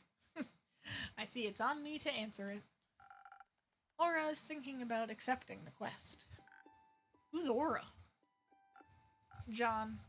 Malachite. The guy with the sentient scarf. Oh, nice name. Thank you. But if you're already taking it, I guess I'm too late. I hope you have fun.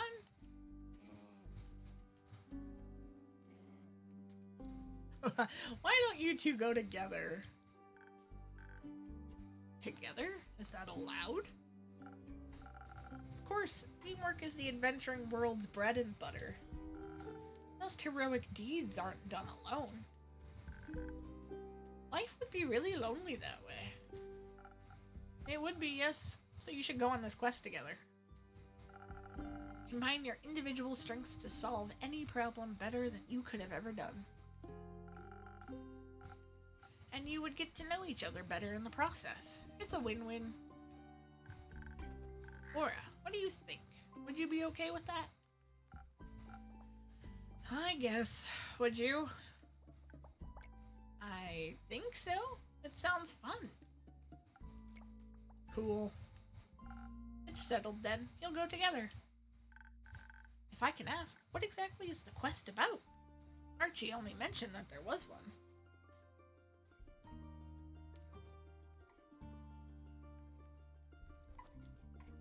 It's simple. Baya is worried because the Banshee of the Lonesome Lagoon and the Mari Morgan of Ashen Grove aren't speaking to each other. She fears the end of their relationship would also mean the end of her friendship with them.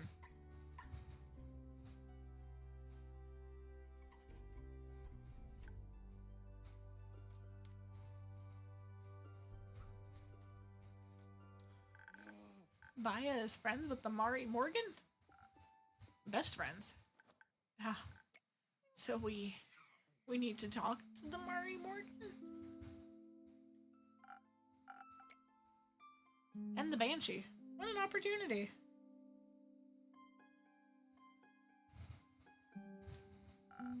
I always wanted to come face to face with the embodiment of sorrow. Don't you think that's scary? No, you know what's scary? Failing relationships. Social fights are the most dangerous kind. I find them less scary than wrathful spirits. seems like together your fears will cancel each other out. I don't know enough about math to dispute that. Speaking of math-ish, how do you two want to approach this?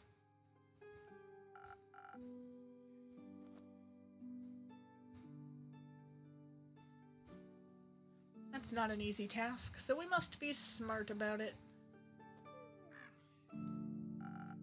Do you still have any of those Fey crystals? The ones that make you fade into the shadows entirely? Sure do. Good. I suggest you mix those with a hefty serving of intelligence. Then we can turn invisible and come up with a clever ruse to make them fall for each other again without them never knowing it was us. Do you just want to avoid social interaction?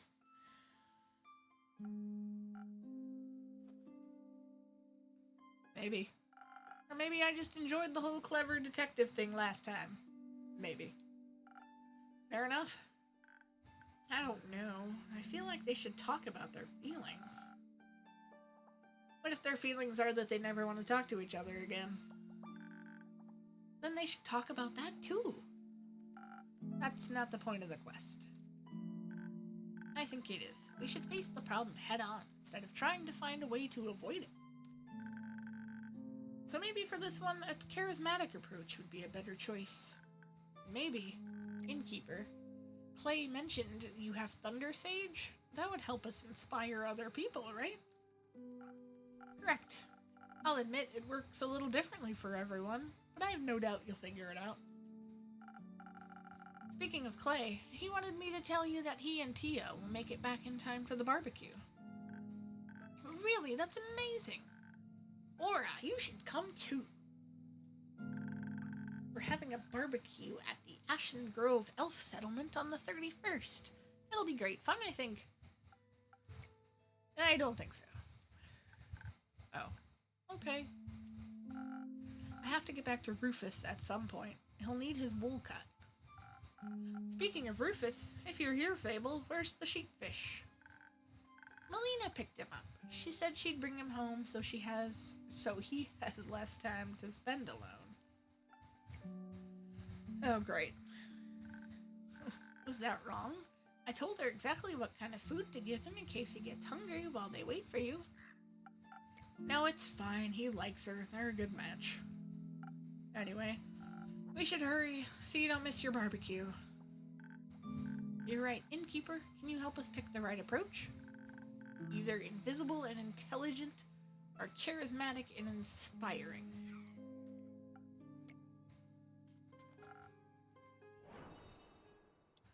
Alright, we're gonna do charismatic and inspiring.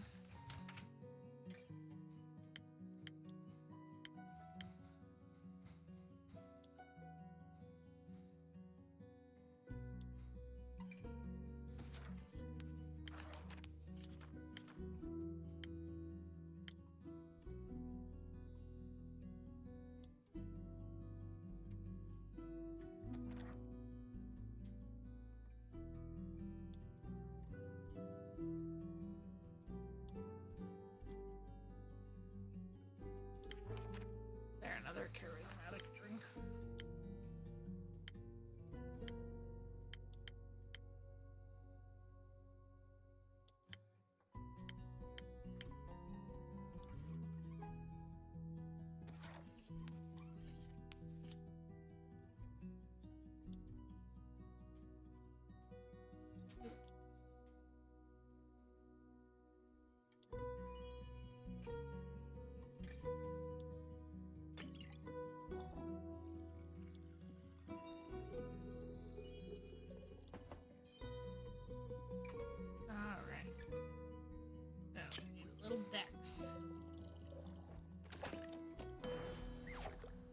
Let's go!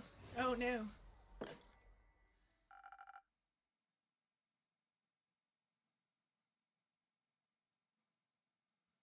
I think direct is the better choice. After all, honest communication is important, right? Would you say so? Very much so. And you? I think honesty is the best approach to any situation, including this one. Agreed. I think the only question left is, where should we start? The Ashen Grove is closer. And you already know where to find the Mari Morgan. You do? Yes, I've encountered her before. So she'll remember you? Useful. I hope not. Last time she tried to drown me. Oh. Well, that's not cool. It was pretty embarrassing. I know the way to the Banshee, too. It might be smarter to work with the one further away. Work backwards and all. That makes sense. Let's do that. Good. But we should prepare first. The journey to Boreas won't be easy. You're right. We should leave tomorrow morning. We should. Wonderful. Glad to know that you'll actually rest between quests, Aura. If I must.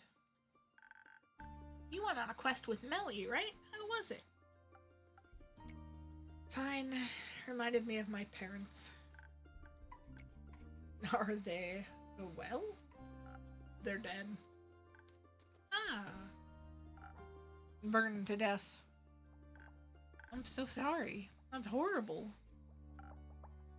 That's life. It shouldn't be.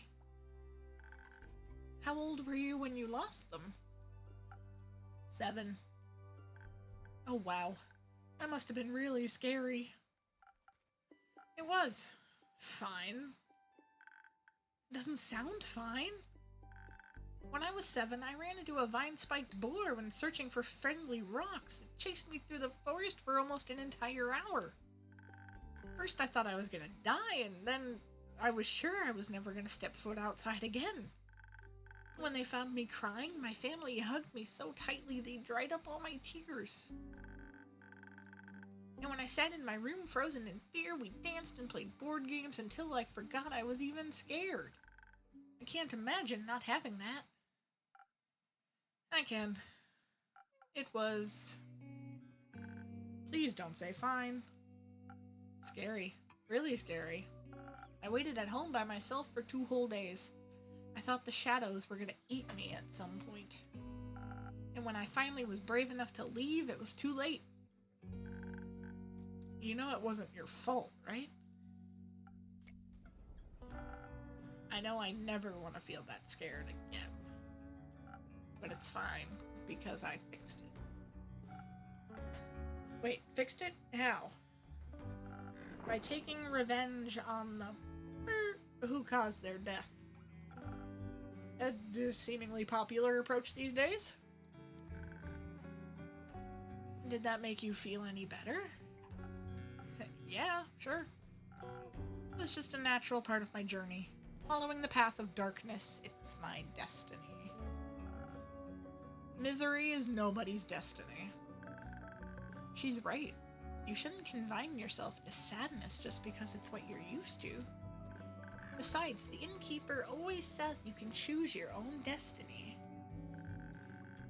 And I decided our destiny is to bring these 2 lovebirds back together, at least for now.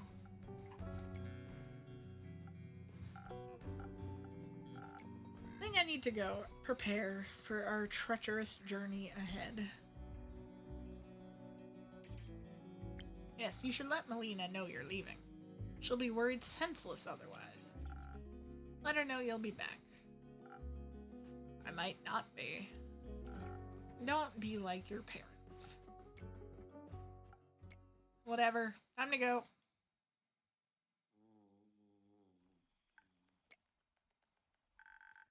Do you think I should go after them?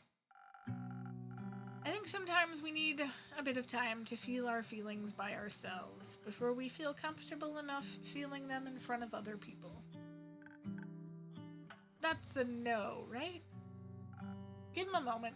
You'll have plenty of time to be there for him when you're trying to play matchmaker for the undead. Right. We have to go do that. Which is fine. I'll be fine. The Mari Morgan probably doesn't even remember me. And if she does, I can just run, or hide, or cry. No matter what, you won't be alone. can't tell Laura how afraid I am. It'll be so embarrassing. If you want to be there for him, you should also let him know when you're scared. It's only fair. I don't want to burden them with my problems. Being a burden every once in a while is part of the wonderful experience of being loved. Your friends appreciate it when you trust them enough to let them help you. Because when you care for people, you're willing to put in the work to make them smile. But you already know all this, don't you? I do. But it's just so much harder to keep in mind when it comes to myself. I know, but you've been doing very well, Fable. Thank you, Innkeeper. It's all thanks to you. That isn't true. I've been trying to help you the best I can, but you're the one who actually has to change. And this game has so much good wisdom. And I'm proud of how far you come. Let's call it teamwork then. Let's. Anytime. Can I stay for a little longer? I think I need a bit more time before I can face my fears. Always, Fable. Thank you. Oh my gosh, I need to get to the end of the day. I need lunch. Carolyn! Morning. It's not morning. Did I sleep that long? No, it's still the same day. Ah, that makes more sense. Not morning, Elfie. Not morning. How did you sleep? Not much. I think your drink made me restless. Archie said you're going on a quest? Yeah. Rhea and I be escorting some rich Dideria. Be a little nicer, please. He's Archie's friend. Sorry. We'll be escorting some rich idiot Dideria. He's Archie's friend? I see. That's why he was so excited. Because his friend's leaving? Must really be craving some peace and quiet. Oh, no. He's excited because they get to travel together. What? He said he's coming along. Since when? Rhea invited him. Great. Is it too late to back out? Yes, don't be a coward. Fine. I'll need another drink. Ooh, I already gave you a drink tailored to your quest, and my boost shouldn't be mixed so irresponsibly right before an adventure.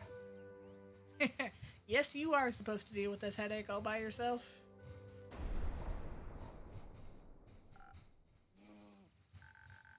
Do you think something exciting will happen on your quest?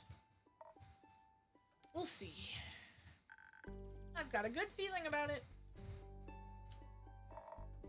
You reckon I'm gonna slay another guardian? Maybe. That would be intense, right?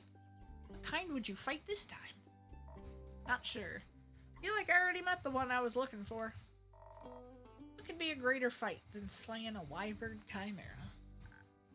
You're right. I think that means it's time to befriend the Realm Keepers now. Wouldn't that be something? Which one would you like to meet the most? Gaia. Can't think of a greater honor than that. You? Gaia as well, but I feel I should pick someone else, for balance. Cassiopeia, maybe? I'd love to ask her how she's doing right now. Maybe give her a hug.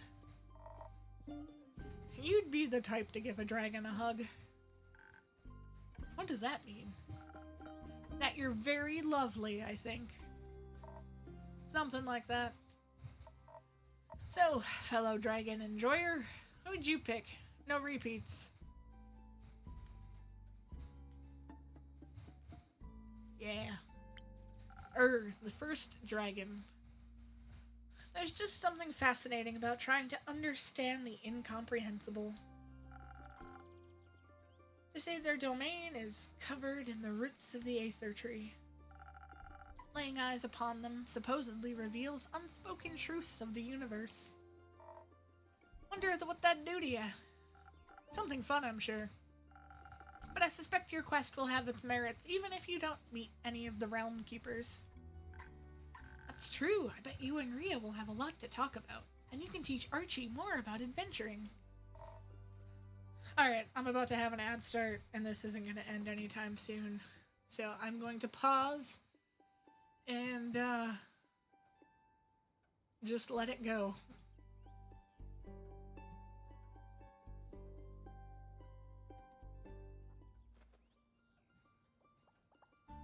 Okay, my pre-roll is off for the next 20 minutes. Dang it, we are going to get to the end of this day, because also, I'm surprised, like, my microphone hasn't picked up my stomach. You're a great teacher. I've learned so much from you already, just by being your friend. Like, how to say what I really mean. I'm still working on it, obviously, but I feel so much better when I'm being honest about what I want. You've been getting a lot better at it. Thank you. And Melly loves practicing with you too. She says she wants to ask Rhea to build her a great sword of her own. So a regular-sized dagger. Teaching someone to hold a sword is one thing. Guts and bravery or something else. Not sure I can teach Archie, something I'm still practicing myself. You can always practice together. Yeah, speaking of practice, you going on a quest too, Elfie? I am! Aura and I are going to fix the Banshee and the Mari Morgan's relationship. Is that Sneaky Twister's new name? It is! Ain't you scared of the Mari Morgan? Only a little. Okay, maybe a little. Do you think she's gonna drown me? Or do you think the Banshee will? Maybe they'll reunite through the teamwork of drowning me? Probably not. I think you'll probably find some wacky as heck solution that no person in the history of dragonkind would have ever thought of. Like being kind or whatever. I'd like that. And if all else fails, you've always got an insane air echo by your side to pull you out of the water. If he can swim. He's sane. Is he? Well... mostly I think he's sad. And sadness can make people feel a lot of intense things. Like fear or anger or nothing at all. Anything that isn't sadness. It's easy to lose yourself in that. But there's always a way out if you're looking. You taking that sheepfish thing along? Maybe. I think he might let him stay with Melina, so she isn't so alone. Or so he isn't at risk of losing him. Probably both. Not a bad idea. Would hate for her to be all alone while you two go chasing ghosts. Maybe we can send Grace over to check up on her. Or Hex. No. Guess if you're going with whatever the Drake's name is, you'll finally be able to ask him about his cheesecake recipe. Wait, cheesecake recipe? Melina mentioned he has a good one. I thought he could maybe show me how to make it. Ask him. You can use my kitchen if you want to. That would be amazing. I'll ask him. Maybe. Andu will be waiting for you. On a completely different note, Lynn, what happened to those undead snails? Well, they slow, ain't they? Still got a little time to stick around. So you'd say you like it here? It's not too bad here. Thought maybe I'd even bring my cousin a souvenir. Alright. Apologies, there's another ad.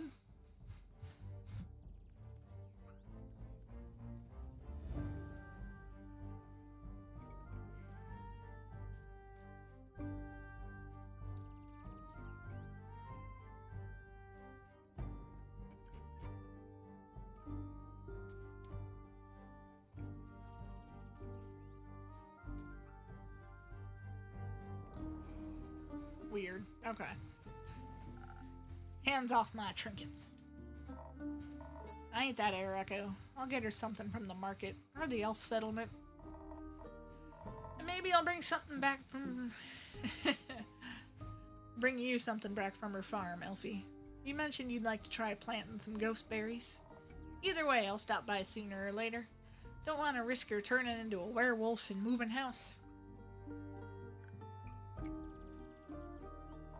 No, but seriously, if any more of my family members turn into dragon-forsaken werewolves, I will be joining the Van Helsings.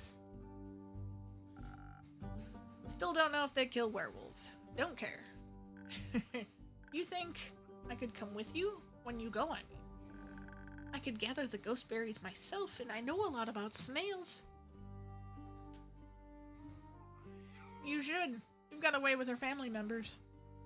And the snails would love you. Have to agree. You'd probably make it a chaotic mess. But a fun chaotic mess. Yeah. Seems like you guys did end up forming a party after all. Oh, shut up. Okay. Anyway, it's late. I should go back to the settlement and catch some rest. Carolyn, do you want to come with? Ain't sure I got any tips for you in return, but I can listen to you worrying. Yeah, you're good at that. Do you want to come too, innkeeper? I'm afraid Andu doesn't do well in civilization. Or alone. Especially not alone. But I'll be eagerly awaiting your stories. We'll return with plenty. I'm counting on it. Good night, Lynn. Good night, Fable. Night. Good night.